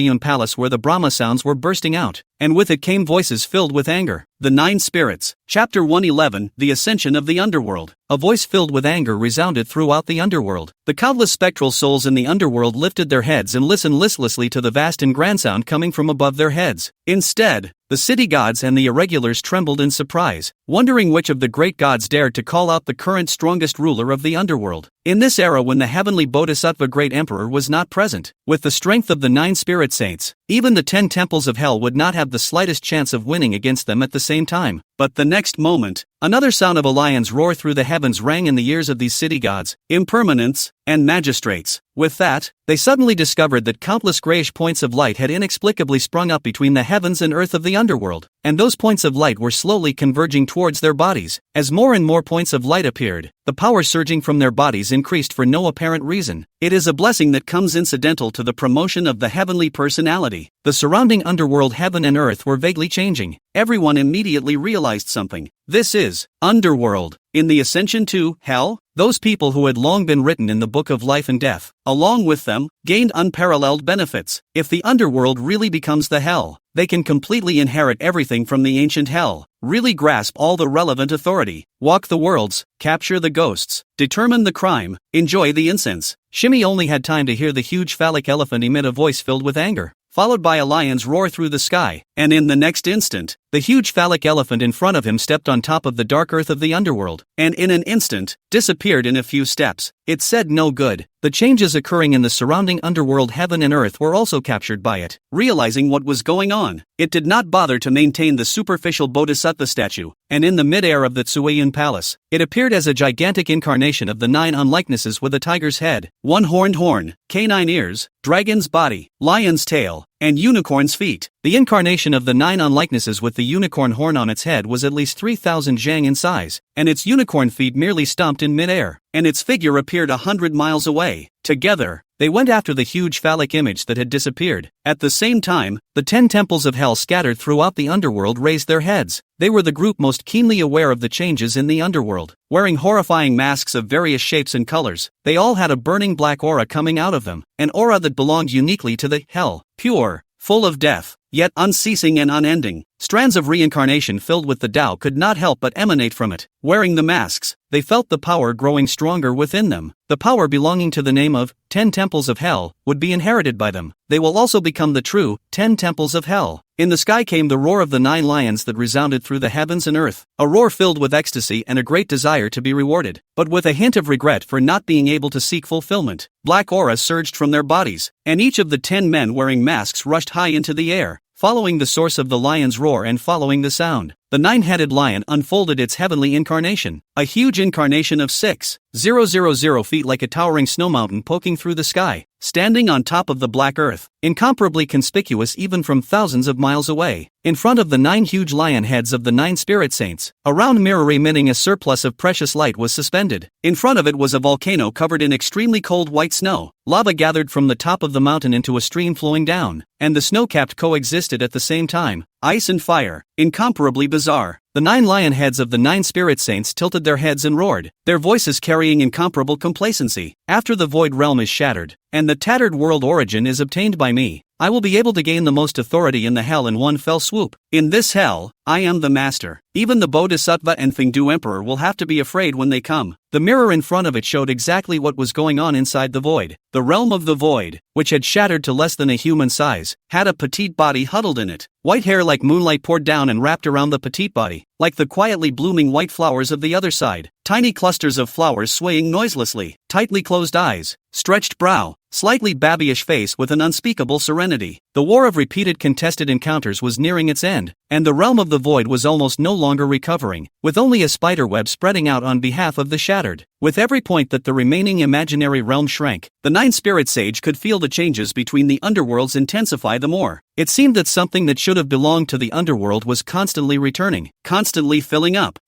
bit by bit the most central part of the original underworld that was missing. The underworld was back in operation after an unknown number of years of silence. Under the little by little enrichment undergoes a metamorphosis that is radical enough to change the fundamentals, moving ever closer to the supreme, hell, which only appeared in rumors. Once metamorphosed to the extreme and morphed to the end, the underworld could be replaced as the true, hell. Humph. I ended up getting the upper hand first. Just as the 9-spirit Yuan Shang watched without pity as the imaginary realm shattered bit by bit, expecting the mirror man to be covered by the shattering, a gigantic image suddenly rose from 10,000 miles away. The 10,000-foot Dharma image that rose up on the other end of the underworld's earth chopped out a sword from a distance of 10,000 miles. Disdain and ridicule flashed under the eyes of one of the 9 spirit saints' lion heads, and the lion head that had long been prepared tilted its head back to take a bite at that sword. However, this sword-on was unexpected by the 9 spirit sage. At the moment when it was about to collide with it, it violently changed direction and chopped straight at the round mirror above its head. Bold, an incomparably tyrannical scarlet flashed under the 9 spirit sage's eyes. How dare you! Those 9 huge lion heads bit towards the sword manes from all sides at the same time. The gigantic Dharma elephant that was 10,000 feet tall surged forward in the midst of speechlessness, spanning a distance of 10,000 miles in an instant, and swinging his fist to heavily smash on top of the 9 spirit sage's lion head at the same time as the 9 lion heads bit into the sword-on. The incomparably terrifying and raging waves instantly erupted, and the casually escaping aftershocks were enough to destroy a small world, causing the deaths of martial saints, loose immortals, and those under the Dharma body. That one lion's head roared as if it had been hit hard, and even its head twisted and deformed under the fist. The raging waves even shook the ice and snow volcano at the bottom of 9 spirit sages' feet. Endless white snow was shaken down, forming a raging avalanche. The sweeping tide of avalanches ravaged the earth in a manner that devoured everything, and unreadable snow fogs fluttered about. The pressure inside the volcano was also released in a heavenly tremor as endless flames and lava spewed from the crater right in the center. The 10,000-foot Dharma elephant landed with a fist, and the large giant palm with the force of 1,000 million pounds violently pressed the 9-spirit Yuan Shang underneath. And with the other hand, the sword light appeared and slashed towards the round mirror above his head. A hissing roar that was more violent than any other time before roared out from the 9 lion head mouths at the same time, and the 9 spirit sages' 6,000-foot incarnation swelled and grew at least 3 times as large in this instant. With a stance that surpassed any previous moment, the desperate 9-spirit Yuan Shang raised his head, tore through the blockage of that huge palm, and bit into the long sword in the other hand of the tall Dharma elephant, but the sword light of the long sword still landed on top of the round mirror. The round mirror did not shatter immediately as expected, and from outside of it, twisted white hairs burst out, bouncing the long sword away. Chapter 112, The Real World is Hell. The quiet face in the mirror, which looked as if it had fallen into a deep sleep, remained unchanged, and the world around it was still breaking up, and was almost without any room to break up into the body of the petite figure. The metamorphosis taking place in the underworld also continued. The stars and points of grayness that rose up in the underworld began to converge on the body of the 9-spirit sage. The Heavenly Father's mirror of the past life is not something that can be broken by you and others. The time spent planning for this moment is not more than 10,000 years, and I will never tolerate you and others to take advantage of it. The 9-headed lion roared as it tore into the 10,000-foot Dharma image, and the grayish points of light that were filled with the aura of hell went forward and backward and stretched out towards its incarnation, fueling its aura to become even more powerful. Looking at the round mirror not far from his head, the eyebrow that no longer curved up at himself, The familiar face is as quiet as eternity, and the small body wrapped in white hair is just like a fading flower that has fallen into dead silence. There was not the slightest wavering in the eyes of the 10,000-foot Dharma image, but only the firmness that surpassed all existence. The long sword in his hand immediately came off, and he fought with the round mirror. The sword light that appeared at the beginning of the sword fell towards the round mirror, even if it was bounced off by the twisted white hairs around the round mirror again and again. And freed hands of 10,000 Zhang Dharma elephant and the more and more majestic momentum of the 9 lions twisted in a piece. Regardless of the multiple lion head tearing, giant palm deftly grasped a lion head. The other hand gathered claws into a fist fell again and again. Each time it fell, the aftershocks that shook the earth rumbled off into the distance, not to mention within 100 miles. Everything within 1,000 miles had long since shattered, and there was hardly an intact mountain. The dark earth cracked open into deep, bottomless fissures, countless fissures spewing lava or black water from the ground, and uncountable specters crouched on their knees, shivering. The battle group of the gigantic 9-headed lion and the heavenly Dharma elephant was so fist-pumping that no one dared to come close. The terrifying aftershocks even passed out of the underworld, and the entire underworld gently trembled and flickered in the world of the stars. This battle was destined to go down in the annals of history for the ages, to be remembered by countless worlds of countless people. Fist after fist that was enough to hammer the world fell, and everything within the icy volcano that was originally under the feet of the 9-spirit sage was gradually exposed. The outer depths of ice and snow were faded, the lava of the volcano was spewed out, and even the mountain was swept away in the aftermath of the sparring. The only thing that glows faintly is a tiny object. The surface of the object was covered in clear, transparent cold ice, and endless cold emanated from around it. At the center, which did not match the volume of the cold ice that was more than 10 feet thick, was only a small, curled up, charred black body. The small body was bound and locked in the cold ice by thick chains, incomparably withered, and the faint starbursts of unburned embers were still appearing on a body that was clearly so charred and blackened that it was no longer possible to see any face or any features. Through the charred skin, the flames within loomed. It is as if the flame is lit from within, never to be extinguished, never to expire, until eternity. Even if the body had become charred black, and it was no longer possible to see any face or features, huddled together. From a distance it was just a piece of unremarkable charcoal. However, at the first sight of the 10,000-foot Dharma elephant, he still recognized the withered body that had endured the constant burning of eternity in the cold ice. In this instant, he also realized even more the meaning of what the petite young girl with arched eyebrows had said earlier. Slipping from the edge of the false world to the abyss of the real world. The closer you get to the edge of the false world, the longer you fall into dead silence. It's all about her determination. The stronger the resolve, the closer to the edge of the world. Why you don't want to go near the edge of the world and why you need determination. The answers to these two questions were now before Su Yuan's eyes. The current everything? Clearly, it is her hell-like reality, like a bottomless abyss. This is her hell. If the real world is hell, then perhaps the only way to feel better is to huddle in the center of the false world and close yourself off from the perception of your real body, hiding from it all. Forget this, by falling into dead silence again and again to slowly wear away this indelible pain. And how much time has passed so far in maintaining this? 100 years? 1,000 years? Su Yuan doesn't know. A momentary trance appeared in the bottom of Su Yuan's eyes, and then a red aura that was so intense that it prevailed over any previous moment flashed. But even in the face of such a cruel reality, she still holds herself step by step to the door of returning to the real. As she gets closer to the real, the perception from the real body will gradually recover. The trembling of her body as she begs to speak with her. She said she could only forget or she would be lost. In falsehood, in pain, in confusion, in the heart that covers the mouth of the heart when it is lost in everything. She maintains that serene frown even though she suffers unspeakable pain. She thanked herself in a small and genuine voice, her quiet smile like a white blooming flower, the last remaining face in the white light after she threw herself off the exit of the void. All about her. All of them flashed before Su Yuan's eyes. In the end, it all converged on this charred black body huddled amidst the cold ice and blazing flames. And the only one who can create this hell in the real underworld is Su Yuan, who had fought with the 9-spirit sage until it became white hot. The red aura in the bottom of his eyes was horrifyingly deep, choosing to devour people. An incomparably hideous and horrifying expression could even be seen on the blurred face of the 10,000-foot Dharma image at this moment. Then before even more horrible deep cold breath call out, even the 9-spirit saints in this moment heart also forebode bad. Against that flash of red mango to choose people to eat, heart slowly sank to the bottom of the valley. From the 10,000-foot Dharma elephant's raised hand erupted a blow stronger than any previous punch, landing heavily on the 9-headed lion's body. This punch directly knocked the 9-headed lion to the ground, and the violent aftermath even shook the earth again and again, and the sky above his head shook violently. I don't know if the sky is moving or the earth is moving, but the 10,000-foot phallic image was still hard to unravel. the blurred face was filled with an ever more furious rage. Each of the 10,000-foot Dharma elephants grabbed a lion's head and tore it to the sides, right in the middle of a lion's head, and he tore off a piece of flesh and blood with a straight bite, and the blood in the sky poured down like a heavy rain. Chapter 113, Storming the Nine-Spirit Sage. A mouthful of flesh and blood bit down, and his mouth was stained with crimson blood, coloring the blurred face of the 10,000 Dharma elephant even more horrifyingly. The 10,000-foot Dharma elephant even felt that it wasn't enough, and after tearing the lion's head apart for a while to no avail, it simply pressed down on the body of the nine-headed lion, each punch going down with the sen's blood, specifically pounding towards the wounds. The huge nine-headed lion's wounds that had been bitten off the flesh continuously spewed out crimson blood as it roared in pain, and that roar even shook the many figures watching the battle from thousands of miles away. The 10 temples of hell and the 9 unlikely incarnations with the one-horned heads, who were carefully watching the battle from the edge of the battlefield and not being affected, changed their faces in unison at this moment. The nine-spirit Yuan Shang is asking for help? Even though they were separated by thousands of miles, the horrific scene in that battlefield was still visible, and everything within 1,000 miles had long been leveled. Nothing. Every punch of the 10,000-foot Dharma elephant carries the power of jurisprudence, and the damage caused is by no means as simple as it appears on the surface, and the fact that the entire underworld is shaking and turbulent is the best manifestation of this. Even with the earthly mansion,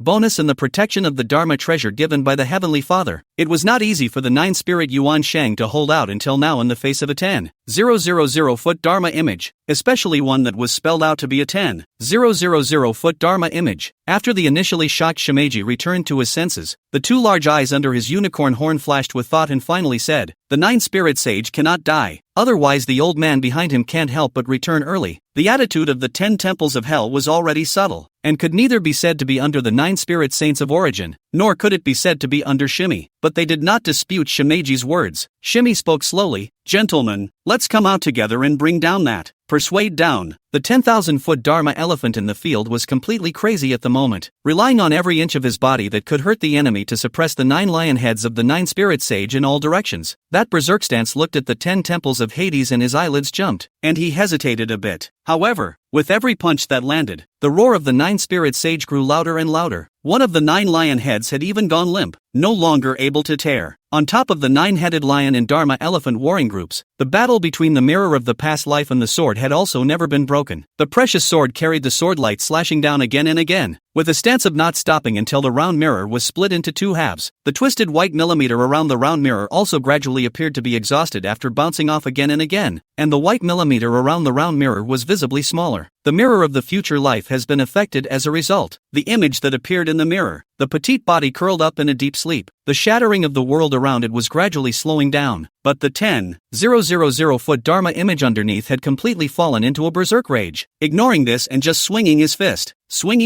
again and again. Heaven and earth seemed to jump and quake as if they were parted. Something was wrong. Seeing such a scene, some of the 10 temples of hell saw subtle changes in their faces. The person wearing the mask of the rotating king said in a deep voice, "We can't let them continue to fight, or the underworld today may not be able to withstand it. Yes, if it leads to problems in the underworld before it is an earthly realm, it may leave hidden dangers for the future earthly realms. Gentlemen, whether it's for the sake of the future hell or for the sake of our respective benefits, we can't let them fight any longer." As a few more people spoke out, immediately these people from the 10 temples of Yama no longer hesitated and unfolded their respective avatars, following Shimeji's massive avatar to join the fray. Another lion head of the 9 spirit sage was whacked flat, blood and flesh bursting into a ball, and a mournful hiss roared out from the remaining 7 lion heads. Even though the 9 spirit Yuan Shang wanted to roll over, it was pressed down by the 10,000-foot Dharma elephant and could not move. How it struggled to break free was of no help. If this continued, it would only fall more and more into the wind. At this moment, the 9 spirit Yuan Shang, the slightest hint of retreat and fear had appeared in the eyes of those lion heads, although it can also tear the 10,000 feet Dharma elephant in front of it. But at this time this 10,000 feet Dharma elephant is completely life-threatening fight. A fist in a foot carrying the power of extinction just to greet it, but not a care in the world about the damage he has done. General ignorance. If the fight went on like this, the 9 spirit sage knew deep down that he would fall first. Just then a huge one-horned Shimeji statue came running from afar, the Shimeji fully revealing its incarnate strength. Even 1 point larger than the Bodhisattva statue it was disguised as. "Stop!" Shimi softly shouted towards the 10,000-foot Dharma elephant that had fallen into a frenzy. The return of the Heavenly Father behind the 9 spirit saints is imminent, and if it faces a threat to its life, the return of the Heavenly Father will only be accelerated, or even. But the 10,000-foot Dharma elephant ignored this. The bottom of his eyes flashed with a ghostly red aura, and he just silently and wordlessly pressed the 9 giant lions under his body and hammered them hard, seeing the 9 spirit sages' aura dwindle more and more. The 10,000 fathoms Dharma elephant couldn't listen to anything at this point. In desperation, the Shimeji statue could only bring 10 majestic Yenluo statues of nearly 1,000 Zhang covered in black gas together, just to block the fist of the 10,000 Zhang Dharma elephant for a moment. The momentum of the fist that had just come out was slightly blocked under the strike that came out in unison, and an impatient tyranny flashed under the eyes of the 10,000-foot Dharma elephant that Su Yuan had transformed into. Roll! He just casually waved his fist in the direction of the Shimeji, and the might carried by that fluctuation suppressed the Shimeji statue and the 10 Yenluo statues, forcing them to retreat back and forth before dissolving the might. After forcing Shimeji back, Su Yuan's 10,000-foot Dharma image recognized the 9 spirit Yuan Shang. Just grab it and don't let go. Deadly pressed to the earth and not letting go. Punch after punch fell. The roar from the 9 spirit sages' mouth gradually turned into a sorrowful roar, and the formerly mighty lion's head was like a cat that had its fur plucked out, and it fell flat on its face. 9 lions' heads, with very few still intact, were left. Those 10 Yenluo statues had different looks on their faces. Some were shocked, some were fearful, and some had a hint of subtlety. Shimeji took the maximum force in the might of this punch, and that tiger head ate the pain, gritting his teeth and growling lowly, while his eyes couldn't help but survey the battle. It had to find a way to make the tall phallic image in the field stop. It glanced at the mirror of the past life suspended in the sky above its head. In the mirror is quietly sleeping a white-haired silhouette, quiet eyebrows and eyes, curled up body white and beautiful. The 9 spirit sage also felt a growing sense of crisis. At this rate, the Dharma image in front of him would really kill himself alive. The mirror of the past life above his head once again bounced the sword away, and then a desolate and ancient aura exploded from the mirror of the past life. The desolate, ancient aura turned to wrap everything within the void, which also included the serene brow of that silent slumber. The threat of death emanated from it, as if it was about to shatter everything within the void in the next moment. Just for this, the mirror of the past life will also have to pay a great price. Chapter 114, Seeing the Light of Day Again. 9 Spirit Yuan Shang fumed and roared, "If I die, the void realm will also die with the past life mirror." Shimmy also simultaneously yelled lowly at this time, "If you don't want the void realm to be completely destroyed, and you don't want that girl's soul to fly away, you'd better calm down. If you force the heavenly dignitary out, it will only cause the situation to fall into a situation that is completely out of your control, and at that time, even the Bodhisattva's reincarnation is useless." The words of the two parties caused the 10,000-foot Dharma elephant that kept swinging its fist to pause for a moment, its raised fist hanging in mid-air. But in the next instant, it fell again, heavily smashing into the lion's head. This strike, with a might that made the corner of Shimeji's eye jump, smashed a lion's head into deformation, followed by a 10,000-foot Dharma image that lifted the limp body of the 9 spirit Yuan Shang. Make the mirror of the past stop. Restore everything in the imaginary realm. The 10,000-foot Dharma image blurred its face, and a tyrannical red aura flashed under its eyes once again. The 9 spirit sage roared, "First things first." Before the words were finished, the 10,000-foot Dharma elephant landed another punch, falling without the slightest bit of mercy, sending the 9 spirit sage's huge incarnation into a quiver, and a few lions' heads were silent again. Do you have a choice? The 10,000-foot Dharma image with an unclear face stood in the dark earth, reaching out to touch the sky, and the huge body of the 9 spirit sage was lifted in his hands like a dead dog. Hearing these words, incomparable humiliation and unwillingness appeared on the Ling Yuan Shang's brash lion's head as it let out a high roar, and the mirror of the past life fell from the heights under its drive. The image in the mirror, the broken world around that white-haired girl with serene brows and eyes, also slowly recovers. Throughout the underworld, the ascension of heaven and earth came to an abrupt end. The gray and black points of light that emerged from all parts of the underworld disappeared again, and the bestowal of blessings from hell was withdrawn from all parts of the underworld. The black gas that surrounded the 10 Yenluo statues also gradually dissipated, and the enhancements they had received also disappeared, and their original bodies of nearly 1,000 feet were at least 30% smaller. It was even more so for those ordinary city gods, impermanents, and magistrates.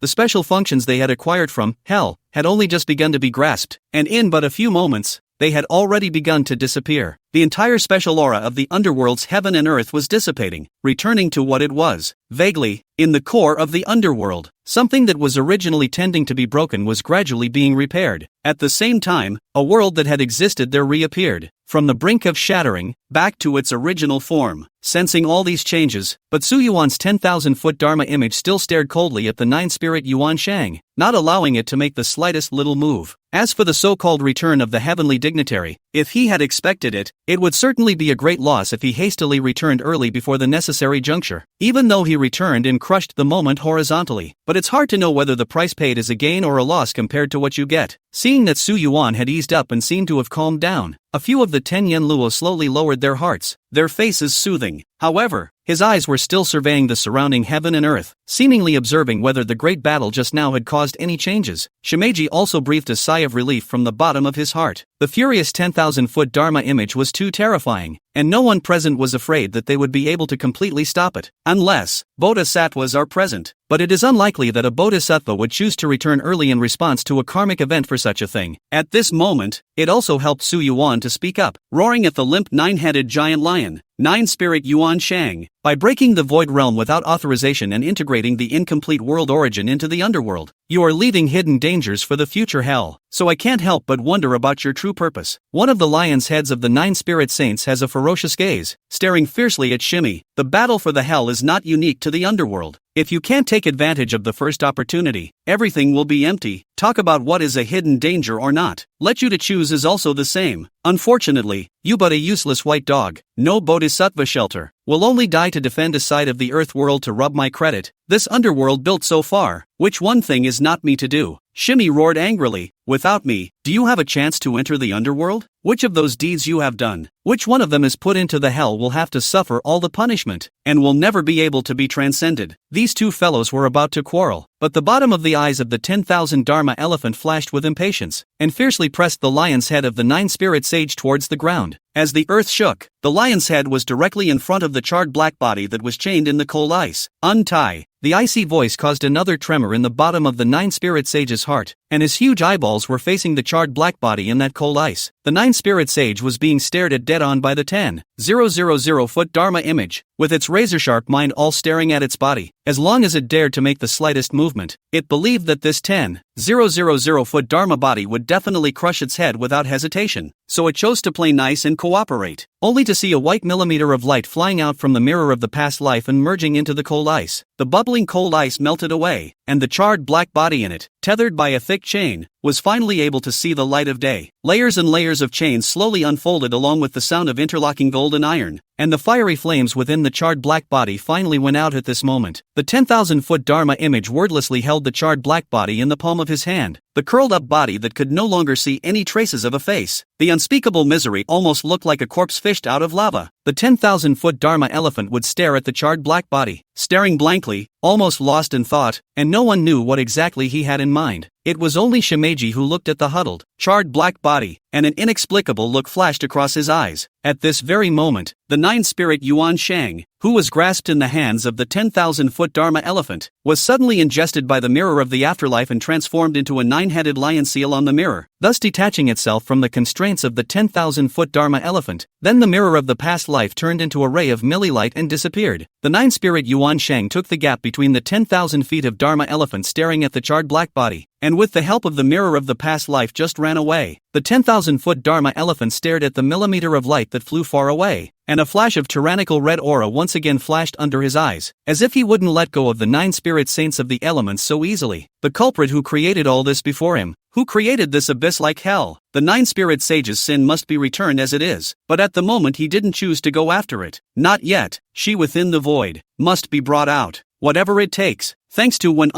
sent by the God certification. Thanks to Fox Blackened 17, Chapter 115, I'm back to the real you. The charred body in the center of his hand still didn't show the slightest sign of revival. The huddled, charred black body was only faintly alive, with the gusty winds blowing from high above. The charred black fragments of the surface came off in droves, revealing an even more gruesome sight of flesh and blood underneath. Manjushri clenched his hands in speechlessness, unable to bear to continue watching. It was hard for him to imagine how he had survived this long in his mortal body. To be completely free of worries, it is necessary to completely help them to be liberated. Whether the liberation is from the infinite falsehood good or the hellish and cruel reality. All must bring her out of the void. You turn your head to Shimeji and the 10 temples of hell. You don't trust Shimeji. Seeing you turn to look at them, Shimeji and the 10 temples of hell became incredibly nervous, repeatedly declaring that they had no intention of offending, and retreated thousands of miles. You and your charred body are all that's left in an empty world. You put down your charred body, and the 10,000 foot image dissipates with it. When a long sword lightly falls on top of the earth and lands on that body, the moment the two come into contact there's a change you wouldn't expect. Familiar feeling returns. You seem to have returned to the realm of the imaginary. From a distance, Shimakaze looked at the center of the empty battlefield, a long sword leaning against the side of his charred black torso, but no one dares to come near. At this time, someone in the 10 temples of hell was curious and opened his mouth to ask, "Nine Spirit Yuan Shang." Before he could say it, he heard Shimi say, "The 9 Spirit Sage has gone through this battle, and I'm afraid that its vitality has been greatly injured, but it has the mirror of the past life to shelter it, so there's no big obstacle, at least, for the time being, that imaginary realm. What in the world is going on? For thousands of years, no one has been able to crack it, and I really can't figure out how the people in that small world did it in the first place." Shimi first shook his head. "In the beginning, I didn't understand either, but after countless attempts, I vaguely understood a little." The bottom of Shimeji's eyes flickered with an inexplicable look as he looked distantly towards the center of the battlefield. It seemed to be waiting to imprint something, gradually recovering the imaginary realm. As the spider-web-like cracks faded, the petite body that huddled and sank in the center was gradually surrounded by swaying clusters of flowers. The swaying flowers of the other side are incomparably white, just like the long moonlight hair of a petite girl, elegant, skillful, and quietly blooming. The slightly boyish, serene brow did not open immediately. The white flowers move with the breeze that blows from nowhere, and quietly the flowers that have covered the entire field are like the waves of the sea, and the sea of flowers moves with it, which is spectacular. The white-haired girl who was silent in the sea of flowers did not make any movements, yet the sea of flowers was still expanding, until it stretches to the end of the world, boundless, and you can't see the end of it at a glance. The turquoise blue sky became the background. The dazzling sun shed an unobstructed light, and as far as the eye could see, the sea of flowers was magnificent and beautiful. It was unknown how long it had been, when the petite figure in the center gently moved, and then, those slightly dull starry eyes slowly opened. She slowly propped herself up from the floor, her watery hair pouring down over her shoulders and hanging to one side. At first, she was stung by the dazzling sunlight, but when she saw what was in front of her, her eyes couldn't help but widen as she stared in awe at what was in front of her. Boundless seas of clean white flowers move in the wind under blue skies and sunshine. The field was endless, and as far as the eye could see, it was occupied by clumps and clusters of flowers from the other side of the river. Such a view shook her heart slightly, gradually falling into disorientation. The whole person completely along with the sea of flowers on the other side of the shore was blown and swirled by the wind. It wasn't until much later that she reluctantly withdrew her gaze and wordlessly lowered her head, looking before her with a look of relief. "Here, is this the world after death? I thought everything will be dissipated into nothingness. When you die from hell, can you still go to the world of death beyond hell?" Nunri didn't know, or, in fact, there was nothing left of her, having long ago shattered along with the void realm. It was all but a phantasmagoria within a phantasmagoria, showing her, as it were, the last thing she had hoped to see. But, it's still beautiful. Even so, Nianli let out a whisper of admiration born from the bottom of his heart. A certain piece of memory was touched along with it. She remembered the man who, together, had once shown herself a similar sight to the sea of flowers in front of her. That person creates countless shocking scenes that he or she has not seen before and takes himself or herself, experiencing many feelings that I have never experienced before. What the man looks like. Nianli's face suddenly flashed before his eyes. The visage was initially just an imaginary figure in the sword, but gradually, it changed from imaginary to real, overlapping with a figure walking in the sea of flowers in the distance, literally appearing in front of his eyes. Nianli's gaze froze at this moment, almost becoming substantial. She watched dumbfounded as the figure in the distance just walked over to her. As the figure drew nearer, the surrounding pigeon flowers moved with it, and the figure, like a florist, waved his hand to recreate a batch of white massed flowers wherever he felt unsatisfied, and watched as they swayed in unison with the wind and joined together in a single piece. The silhouette just came all the way to Nianli's face, and a familiar voice rang out. "This is not the world after death." It was only when this voice rang out that the confusion under Nianli's eyes began to slowly melt away. She tilted her head and stared at the face that was so close, and even though she had seen it countless times, it seemed incredibly unfamiliar when the face was actually in front of her. Su Yuan smiled and said to the white-haired young girl, "Here, This is the new world I built for you. Nani gradually realized what was happening. That terrible everything around has disappeared. Whether it is the shadow of the 9-spirit sage, or those long-gone ghosts, the broken imaginary realm regained. She bowed her head wordlessly, her face all but in shadow, unable to see any expression. The voice in my ear is still ringing, only that voice is slightly flustered to explain. Actually, it's not so exaggerated. Just through the way of contact into the imaginary realm, I seem to have a little bit of the ability to create. I can be the creator in the imaginary realm for a time. Before you didn't wake up there was also nothing to do. It just so happens that. But Nian Li's head was still lowered without a single movement. Seeing this, a slight sigh sounded. If it's frustration over not being able to get unstuck, there's really no need for it at all. After all, the voice took on another hint of heartfelt laughter. This smile seems to be a sigh of relief, or maybe it's a celebration that everything is still not too late. This must not be the only way to leave the imaginary realm and return to the real world. Like I said at the very beginning, even if there is only a glimmer of life, even if there is only a hint of a nebulous chance, there is the possibility of changing the future. Su Yuan's words were filled with infinite expectation and inspiration. As it is now, I have come to your side, truly your side. He looked at the young girl in front of him and held out his hand to her. This possibility is in your own hands. Will you join me in seizing? To make a change, the petite body, covered in white hair, slowly raised its head. But what Su Yuan saw was a bending smiling brow, but that smiling brow was clearly shedding tears. You, sure, are a consistent little cutie. The white-haired young girl, the only thing on her slightly childish face at the moment was regretful contentment. Such an expression looked slightly confused at Su Yuan. Chapter 116, same way, same ending. Nian Li could see the confusion in Su Yuan's eyes, and there was an extra point of apology in his tearful smile. She grabbed the hand in front of her that was reaching for her. The cold touch swept over Su Yuan's perception again, and the marvelous feeling of water and milk blending together made Su Yuan feel that he had established an inextricable link with another being, and could even exchange each other's perceptions at any time. It was at the level of divine consciousness that the two connected. At the same time, a feeling of bitter sweetness came from the other side, a quiet and obscure mood, both heartfelt but unable to say so, and could only be conveyed in this way. Su Yuan appeared in a momentary trance. This is Nian Li's current thoughts. The white-haired petite girl laughed and wept. The outcome is the same, but it's probably a little better to end it this way. The boundless sea of flowers, the wonderful world, quietly cracked. It was just that the crack was emanating from the white-haired girl in front of her. In that instant, something seemed to replenish Nian Li's body. Some shackles, broken in silence. The original petite, overgrown young girl's tender face and petite figure also began to produce changes. The serene face faded from childishness. The curved eyebrows and eyes, the agape nose and cherry lips, became more and more elegant. The slender figure became more and more slender, and the fluttering white hair covered the curve of the waist. It was as if everything was locked in time to start flowing again. A moment of dismay appeared on Su Yuan's face. Then he reached out to grab the person in front of him, but it landed on top of the cracks around him and penetrated through, catching nothing. The look on his face hadn't changed at all, even though he had changed so much physically. A small murmur from a young girl who had grown up in an instant, the world shattering behind her, her eyes containing a longing for this wonderful world, a longing for the person in front of her and a release. In a broken world, you were willing to come to my rescue, and for me, would have been enough. The cracks around them became finer and finer, just like a mirror being shattered, and a continuous shattering sound rang out. Along with the shattering, there was the smiling face of the white-haired girl with tears streaming down her face. This time, no matter what Su Yuan did, he couldn't save it. He was ejected by the repulsive force generated from within the void, moving further and further away from the shattered maiden.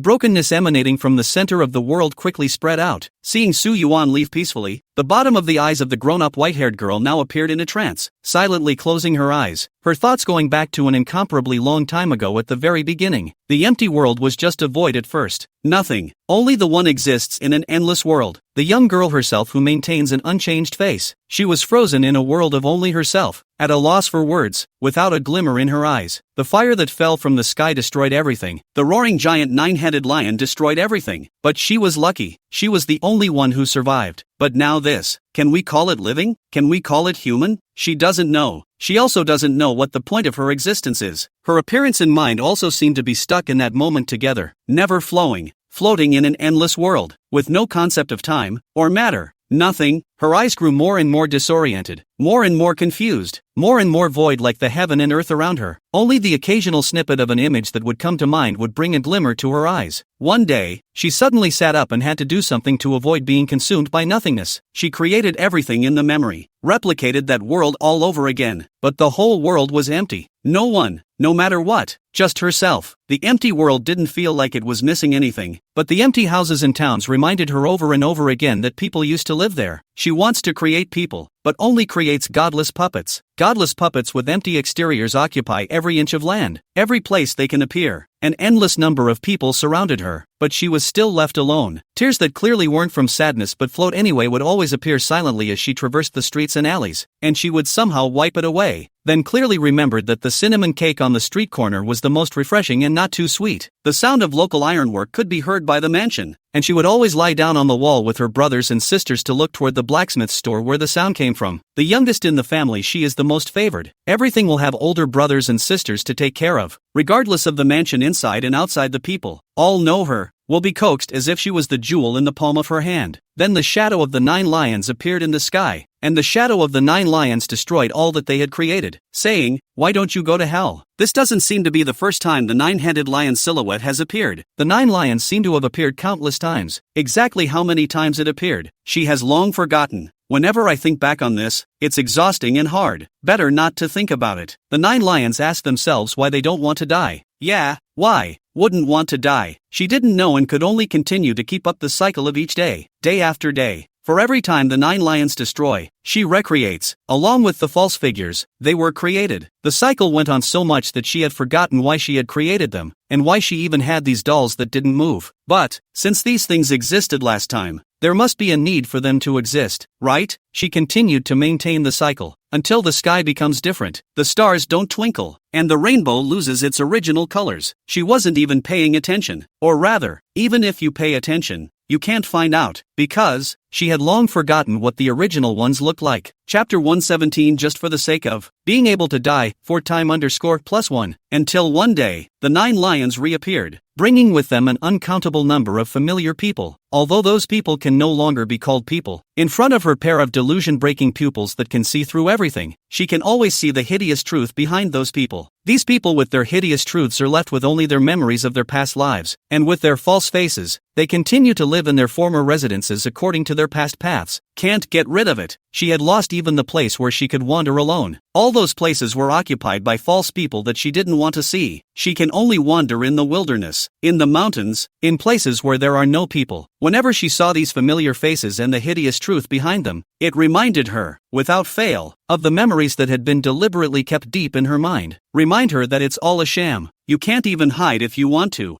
I don't know from which day onwards, she sensed that there were endless flames burning inside her body. The burning started from her heart and spread to her whole body, as if she was falling into lava. How could she not extinguish it? The searing pain nearly engulfed all her senses. Whenever he woke up from his stupor, the endless burning sensation receded slightly, followed by the endless cold, even as she huddled under the false sunlight, trying to create a glimmer of warmth for herself. But the coldness that surpassed everything almost froze her divine sense along with it, and it was as if she had fallen into the icy sea forever, frozen in the deepest endless seabed, unable to see a single ray of hope. Alternating aches and pains overwhelmed her like an endless wave that never stopped. She could only curl herself up in the very center of the false world, closing her divine sense and hiding. But even if you dodge it, you can't avoid it. She could only stay awake for half of the time at most, and the remaining half of the time she spent silently licking the wounds of her divine sense in places no one knew about. When I wake up, I raise my eyes to see everything that is false, and the emptiness of forgetfulness comes back to me, wandering aimlessly, looping, even forgetting to even think. Here, it's not hell, but it's better than her hell. Unknowable time passes. Her threshold for certain desires exceeds boundaries, exceeds limits. A certain lock in her heart quietly loosens, and the void realm fluctuates violently in the moment. She was beginning to want to die and get away from it all. Just die so you don't have to go through all this again. Anything can be put down. The only way to get out of this is to crack another lock. Another piece of lock that she didn't know exactly what it was, except she knew that maybe someday, just like her sudden desire to die, it could be undone naturally by exceeding the limits of another piece of the lock. She began to try over and over again. What kind of feeling, exactly, would break through the limitations, open the final shackles, be able to escape from this false world, from the hellish real world, from everything, until, that day, she woke up from her coffin and saw a real face. The last shackles were vaguely touched. She smiled wryly and called out husband in what little memory of the place she had left, showing poor acting skills, just to,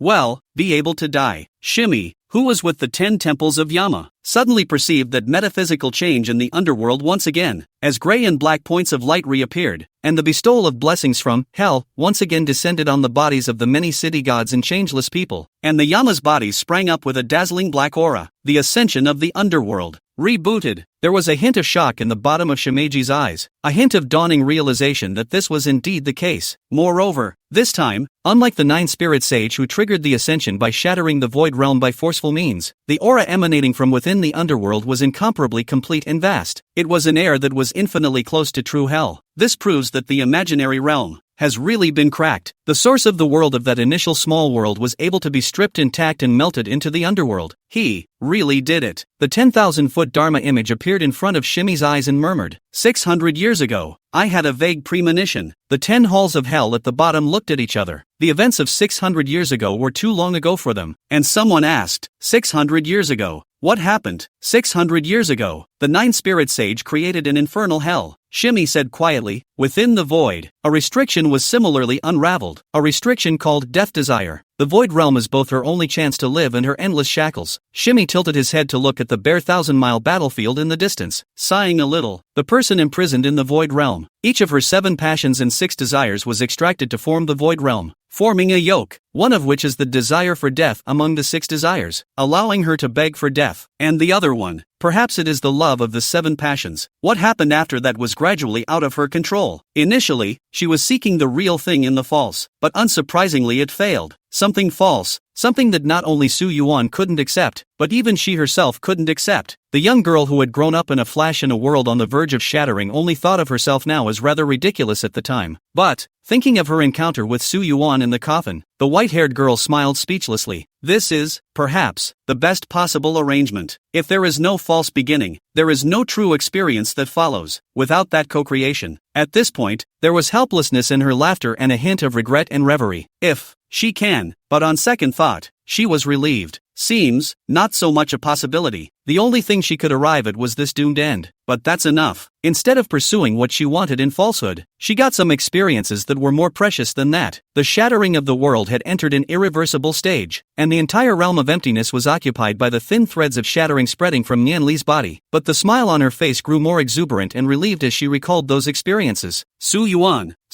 showed her the rainbow. So far showed her the stars and something he called the aurora borealis. Su Yuan showed her the glaciers and the sea and the stars under the sea. After a moment's thought, and the teardrops on her face slowly shattered, the white-haired girl closed her eyes and chanted silently in her heart. Su Yuan is not my husband. Su Yuan is the person I'm most grateful to. A real person. Thank you. No matter how many times this has to be said. 1,000 times. 10,000 times. None of it is enough to express my feelings. This, I don't know what to call the mood. Thank you. So far, the brokenness that began with the young girl came to an end. The imaginary realm collapsed, turning into pieces that went into nothingness. Chapter 118, Smashing Authority. The blessings brought about by the change in heavenly status converged on every city god, impermanent, and magistrate named in the Book of Life and Death. Moreover, this time the blessing came even more violently and more quickly than the one above. They have gained many abilities that they did not have, and have mastered unwarranted greatness. Even, along with the true cracking of the void realm, an incomparably spectacular vision appeared above the underworld. Transparent fragments of stars glowing with light flew in the sky, spreading outwards until they illuminated the entire gray underworld. Whether it was the ghosts that just wandered around or those city magistrates, all of them tilted their heads and looked at this spectacular sight, either unknowingly shaken or gazing without a trace. No one knew what it represented. Above those light-flooded fragments, the faint shadow of some images appeared. Within the virtual shadow, what was carried was the memories of the void realm that had been accumulated for an unknown number of years. Some of the images are so vague that they are blurred to the point of being indistinguishable, but some, it is unmistakable. Those most clear picture shadows, all have a sword appeared. Gently diffusing transparent shards floated slowly, and a wrinkled old city god caught one that fell in midair. As he touched the glowing shard, a multitude of images suddenly appeared before his eyes that he hadn't expected. It seems to be someone's memory. The picture of this man's memory shows a man who looks exactly like him, as a butler, looking after everything in the mansion with a warm face, especially the children of the owner of the mansion. This naturally includes the owner of this memory. The old city god's hand that caught the glowing shard froze.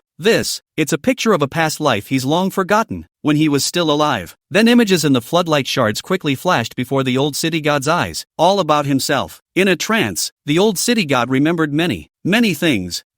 From the small world that was destroyed by the giant nine-headed lion. But what makes him even more disturbed is that when this fragment with memories falls into his hands, it seemed to be saying that the last remaining traces of the small world were disappearing. He raised his eyes and looked around. All the dark earth, black water wreckage everywhere, full of devastation, only the sight of hell. Now with the last traces gone, there is nothing left of the original small world. The old city god let out a long sigh and wept. The silent longsword stood straight as a tombstone before the charred body. No matter how much Su Yuan touched the charred black body, he could no longer enter the imaginary realm. The ascension of heaven and earth had nothing to do with him. From the center of the underworld rose certain vast and majestic things, and that breath was replenished and rapidly consummated. The sky was filled with glowing, transparent shards of light illuminating the dark earth and illuminating the dark world as a magnificent backdrop to the world. But the charred black body in front of Su Yuan could not wake up. A diamond-shaped shard of shimmering light slowly fell from midair and landed on top of the charred carcass, spinning and hovering silently. Through the imaginary shadow of the picture in that fragment, Su Yuan saw a repeated cycle of images. The grown-up white-haired girl turned around in the middle of the sea of white flowers. Her snowy white hair slightly rippled with the movement of turning around. And what was even brighter was the sparkling starry eyes that shone with light. The moment she glanced back, the young girl seemed to see something delightful. Her hands behind her back, her radiant starry eyes transformed into incomparably happy, arched eyebrows. It was as if this was her final farewell sent to herself across the false world. It's just that in this goodbye, she's smiling happily. She cannot meet herself in the real world, but Su Yuan couldn't accept it. He's the one who extended the invitation to the white-haired maiden to take you away, taking you away from it all. This endless cycle, this endless sinking, but instead, it created the final crack in the imaginary realm. It was also at this moment that Su Yuan finally understood the true meaning of that conversation. He asked at the time, "Where is that extremely difficult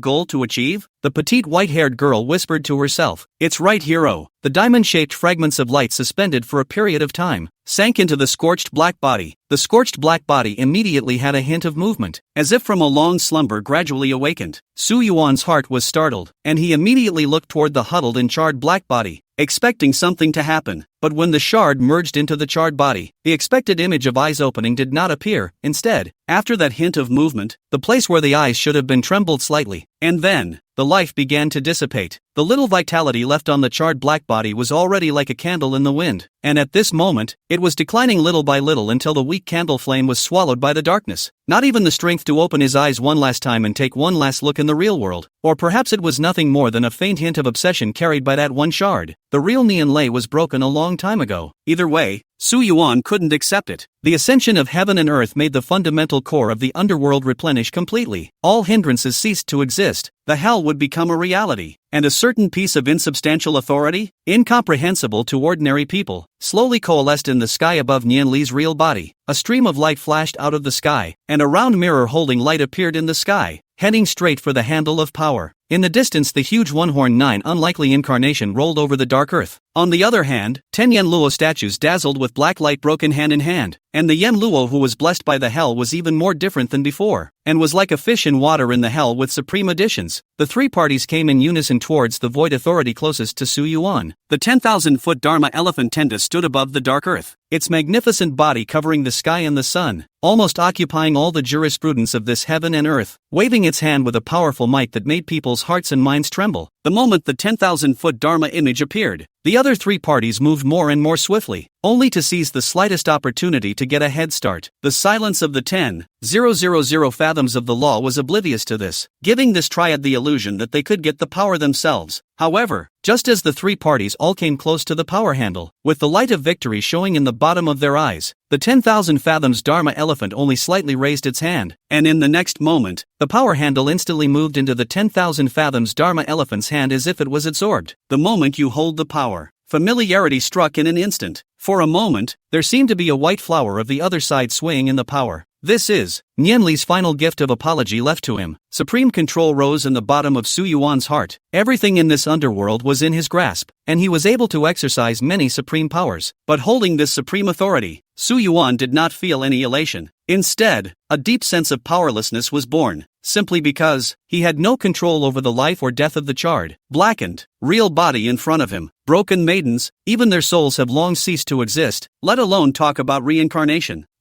What does he need this authority for? Before the astonishment on the faces of the three parties could dissipate, a situation that made them even more horrified appeared. The 10,000-foot phallic image took up the inexplicable authority and smashed it heavily into the dark earth, filled with the determination to smash it to pieces. Chapter 119, Exposure. How dare you! A piercing roar came out from the circular mirror. Alas! Unspeakable sighs emanated from the unicorn's 9 unlikeness incarnation. Not good. More than half of the Yanluo in the 10 temples of Yanluo cried out in alarm, their faces terrified beyond measure, as if they had seen the most horrifying thing in the world. The expected shattering didn't occur when the authority pierced through the clouds from a height of 10,000 feet and smashed into the dark earth. The moment the entity-less void authority touched the earth, the ground shook, and the entire underworld seemed to be plunged into an unprecedented earthquake. With everything trembling, the sky spinning, and the stars turning, rumbling sounds came out from the ground, continuous and unceasing, with layers piercing through the earth like a dragon's roar. It even traveled out to the underworld, reverberating in the world of the starry skies, lingering, causing one to shudder while wondering what the hell was going on. But that's just the first hit. The 10,000-foot phallic image will not rest until the authority in his hand is smashed. It again lifted up the power of nothingness, and its arm raised even penetrated the towering dome, reaching to the zenith of the heavens and touching that boundless starry sky. Then, it fell heavily. Boom! Another earth tremor appeared that was even stronger than just now. The tremor even affected the 10 Yanluo statues standing in the air, obviously not touching the earth, but still followed the earth, shaking the earth into a tremor. The heavens and the earth, shaking violently in an endless tremor, split apart. Authority was again exalted. Now even the one-horned Shimeji statue standing in the air had a bad feeling. The moment the powers collided, the mountains and rivers were alienated. The rivers were rerouted. Rolling mountains rose from the valley floor. The sea filled with stagnant water instantly turned into a plateau, and a great rift valley across the underworld instantly ripped into being. Almost instantly, the underworld changed its appearance, and it was difficult to find any landforms that were even remotely similar to the previous one. The one-horned Shimeji looked like he had been hit hard, and his 4 unicorn feet couldn't even stand up. Confused, from the deep and bottomless endless great rift valley, there were suddenly countless more stars at the bottom, and it seemed that countless things were going to drill out from the bottom. When the countless stars and dots flew out from the bottom of the endless great rift valley, the Shimeji, who could not easily stand still, looked at them from afar and realized that they were countless ghosts. That number, more than in billions. If it wasn't for this rift valley that crossed the underworld, no one would have known that there were countless ghosts in the ground. Impossible. Shimmy couldn't believe it. How could the underworld harbor such a number of spectral souls without it knowing about it? It immediately looked towards the round mirror where the 9-spirit sage was, but saw that on the round mirror the 9-spirit sage was also looking at the countless ghosts, his face shocked and quite grave. Shimmy heart, not the 9-spirit Yuan Shang.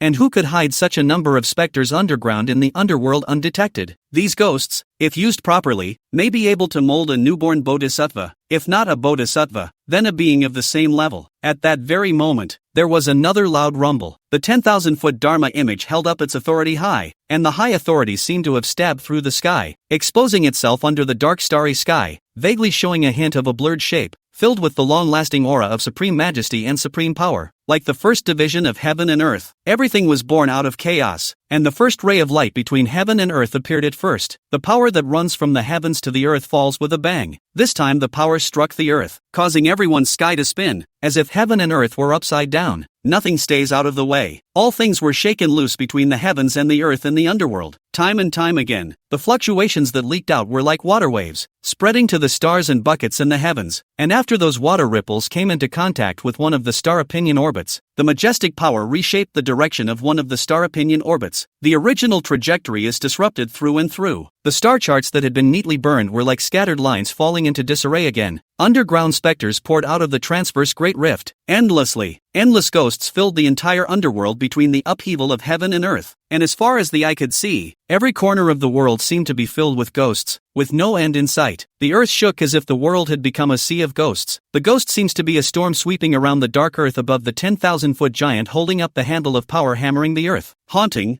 but cannot shake the giant through the sky in the slightest. The towering giant was as immovable as a pillar holding up the sky. The 10 temples of hell had long since fallen up and down, their heads spinning, and the concepts of heaven and earth all seemed to be reversed in their minds, especially after seeing the ocean of ghosts appear. At least more than half of the 10 temples of Hades had a strange color appear in their eyes, while their hearts felt more and more bad. The Yenluo statues managed to regain their footing in the sea of spectral souls, but they could only see the sky-covering spectral souls surrounding the Tongtian giant, with the only part of the 10,000-foot giant above the shoulders vaguely visible. The giant of 10,000 feet felt something in his heart and once again raised the power in his hand. Only this time, the power didn't slam down. Instead, like a sword, it fell straight into the sea of specters. A might as vast as a king's emanated from this sword, commanding and seemingly wanting that sea of ghosts to part. 10,000 fathoms of the Dharma image. At this moment the idea of splitting the ocean in front of him was born, incomparably natural to make the second sword of swinging devil. Splitting sea style, the vast sword sent out with authority carried the oppressive feeling of mountains and seas, falling straight into the sea of souls, penetrating the boundary between heaven and earth, penetrating the point of connection in the nameless depths of the underworld. The sky was throbbing, the earth was trembling, and heaven and earth were divided as if something was about to jump out. The authority issued a vast sword, and as the unseen authority fell, the sea of ghosts parted of its own accord. Eventually, in the center of the parted sea of ghosts, the original form of an object emerged. At this moment, whether it was the 9 spirit saints in the round mirror or the head-high Shimeji statue or the 10 temples of hell, at this moment, all of them cast their gazes toward the place where the object had appeared.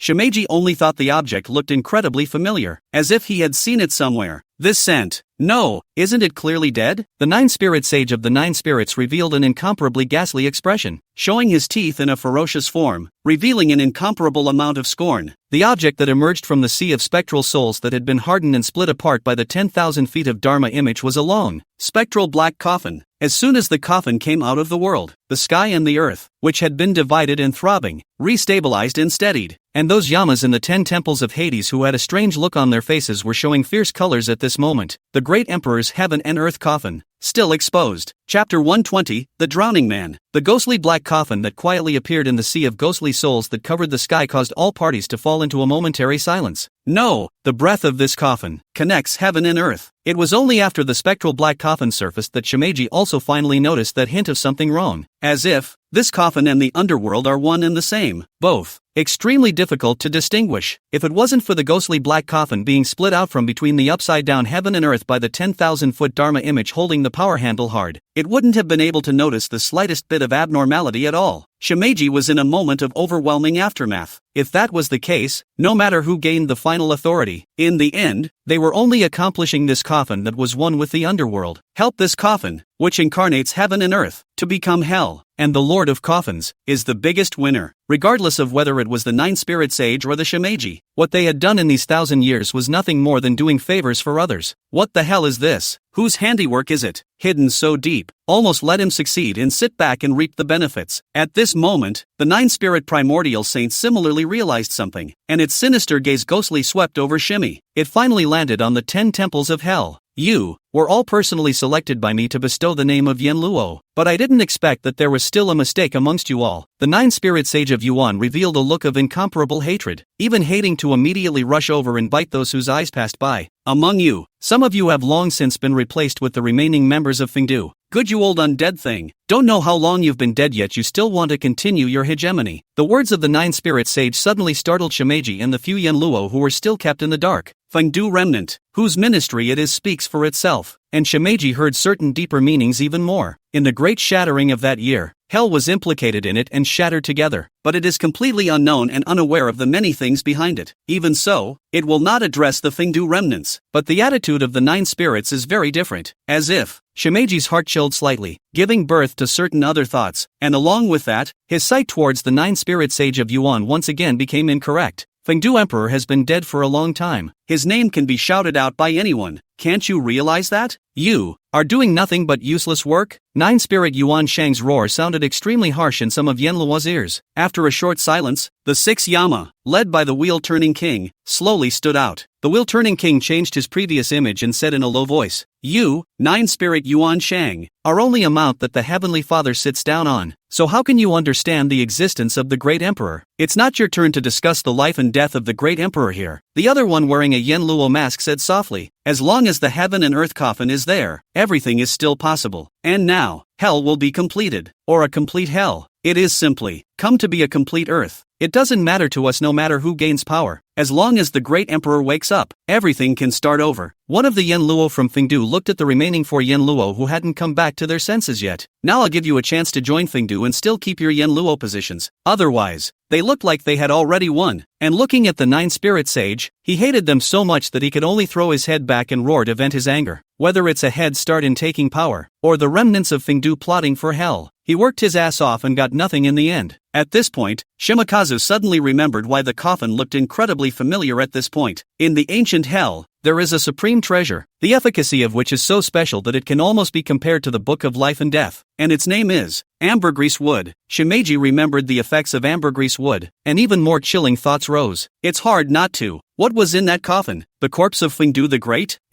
Possibly still alive. Fengdu Emperor. Shimeji was still in a state of continuous shock that he couldn't extricate himself from, and on the other side, the 10,000-foot Dharma elephant that stood above the sky was oblivious to their words. The pitch-black storm of ghosts converged into a vortex in the surrounding heaven and earth, spinning crazily around the 10,000-foot Dharma image and the ghostly black coffin in front of it. The ghostly black coffin was quietly suspended in front of the 10,000 fathoms Dharma elephant without any movement, but the 10,000 fathoms Dharma elephant raised the power handle in its hand again and again, smashing it against the ghostly black coffin.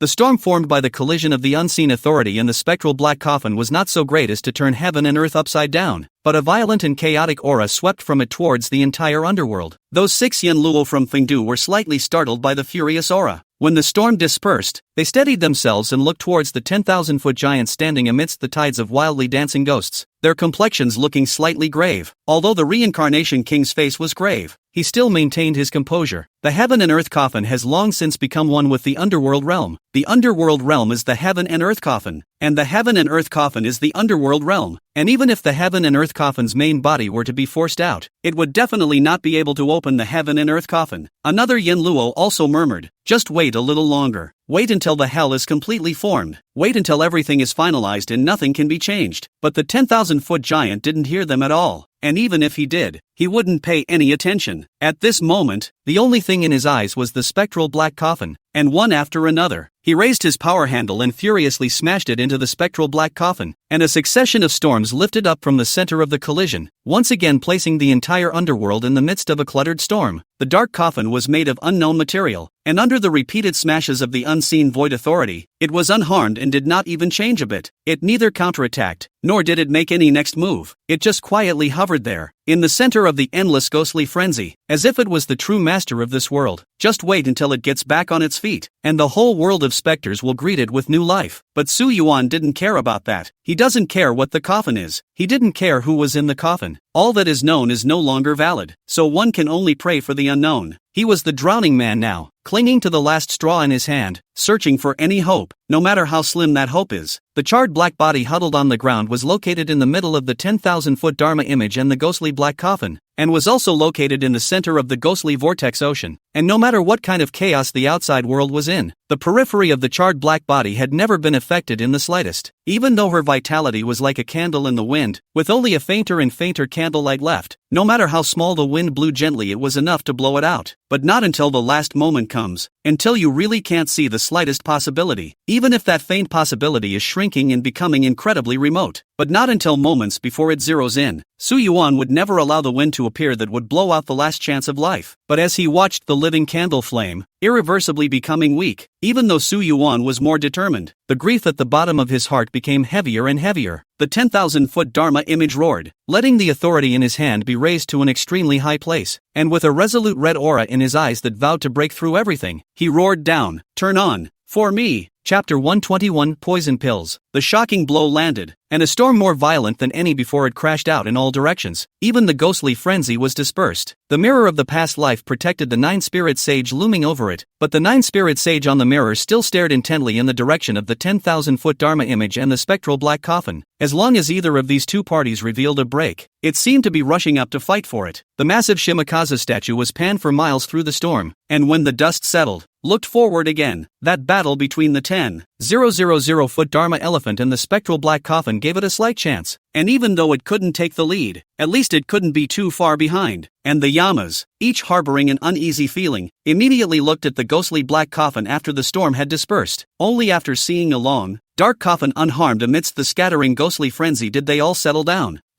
Even though you hold the authority of the primordial generation, that doesn't mean you can accomplish anything here. The rotating king's apprehensive heart relented and wiped away the cold sweat from the corner of his forehead. The ascension of the underworld is almost at its apex. Just hang in there for a while. Looking up, one could still vaguely see the fragments of floodlight that filled the sky, and the flurry of floodlight fragments were fading, gradually fading into nothingness. Fengdu should be re-established in the hell, a Yen Luo said with irrepressible excitement. Fengdu shall be re-established in the earth. The remaining Yen Luo shouted in unison. The revival of everything is just around the corner. The 10,000-foot Dharma elephant that failed to cleave through the spectral black coffin gripped the power handle tightly, but his expression was a bit gloomy. On the dark and boundless earth, beside the curled-up charred black body, at some point, a wrinkled old city god emerged from the ground. It was the same old city god that Su Yuan had met previously when he first escaped from the Void Realm, and not too long ago, after the Void Realm was shattered. The old city god also recovered his memories from when he was alive due to the images contained in the fragments of that Void Realm. The old city god avoided the storm underground and came out, taking one step toward the charred black body ahead of him. Before and after arriving at the body of the scorched black body, there seemed to be an additional invisible barrier in front of him, separating him from the scorched black body. The old city god did not want to cross this barrier, just staring blankly at the charred black body curled up together, as if he did not dare to believe, but also as if he was confirming. And finally there was nothing to be done, and in the midst of grief, he had to accept it. He closed his eyes and fell into a memory. The owner of the mansion was mighty, sitting in the first city in the world and possessing supreme power, and he was the steward in the mansion, in charge of everything. There was a new arrival in the mansion, and the smallest of the newborns was loved by all, and no one failed to hold it in their hands. The guys watched her grow up little by little, grew into a quiet lady look, although looking still a little tender, but in the future will certainly be the existence of the country, the world and illustrious. Just do not know who can enjoy this blessing. Carefree, innocent, and least likely to shoulder everything, she is instead chosen to be the last one alive, the only, real living hell. How much time has passed between then and now? Upon opening his eyes again, the old city god tilted his head back to look at the gigantic phallic image that topped the sky but was filled with silent pathos. You gave up everything for us, but you've also met someone who was willing to give up everything for you. We never hated you, and living in an infernal hell with our memories is perhaps the most unfortunate in the world. The old city god looked at the huge Dharma image, and dots of images emerged from the memories lost and recovered through the fragments of the Void Realm. The slave who was covered with black gas, inhuman and ghostly, came in front of the wrinkled housekeeper. The familiar face of the slave became incomparably horrible in the eyes of the housekeeper, and a grim voice rang out. Your world will be destroyed, and all of you will die. At such a time, will you choose to lead your next to death, or will you all die together? You, not him. Who the hell are you? The housekeeper forcefully suppressed his fear and looked around. The masters in the mansion did not notice anything strange here in the slightest. It doesn't matter who I am. If you will only lead your next to be killed, and you don't even dare to resist, I will leave immediately, and you will wait for death in this closed world. If you still have some backbone, I will teach you a trick. This trick is called poison pill. After the black aura on the slave's body dissipated, leaving the unconscious slave, the astonished steward couldn't make up his mind, only thinking that it was a deliberate attempt to make up a story to harm them. In the end, he did not give the jade slip containing the method of poison pill to the owner of the mansion. Since then, the housekeeper became paranoid, always feeling that the people around him would have a black aura on them, all whispering in low tones, and there was always a chilling sound in their ears if nothing else, until that day, when he heard whispers in his mansion at midnight and became more convinced. This small world evolved by the fragments of hell is the best incubation bed. God knows nothing about it, and then, all that is needed is time. Then if someone, once it's opened early, everything is lost before. The word heaven and earth can be very much worthy of a thing. Heaven and earth, heaven and earth. The voice faded away, and the steward's mind became more alarmed and hesitant, until that day, when the nine-headed lion stretched in a lion's head and looked down on everything, contemptuously spewing out mouthfuls of flame, and all heaven and earth were set on fire. Facts in front of them,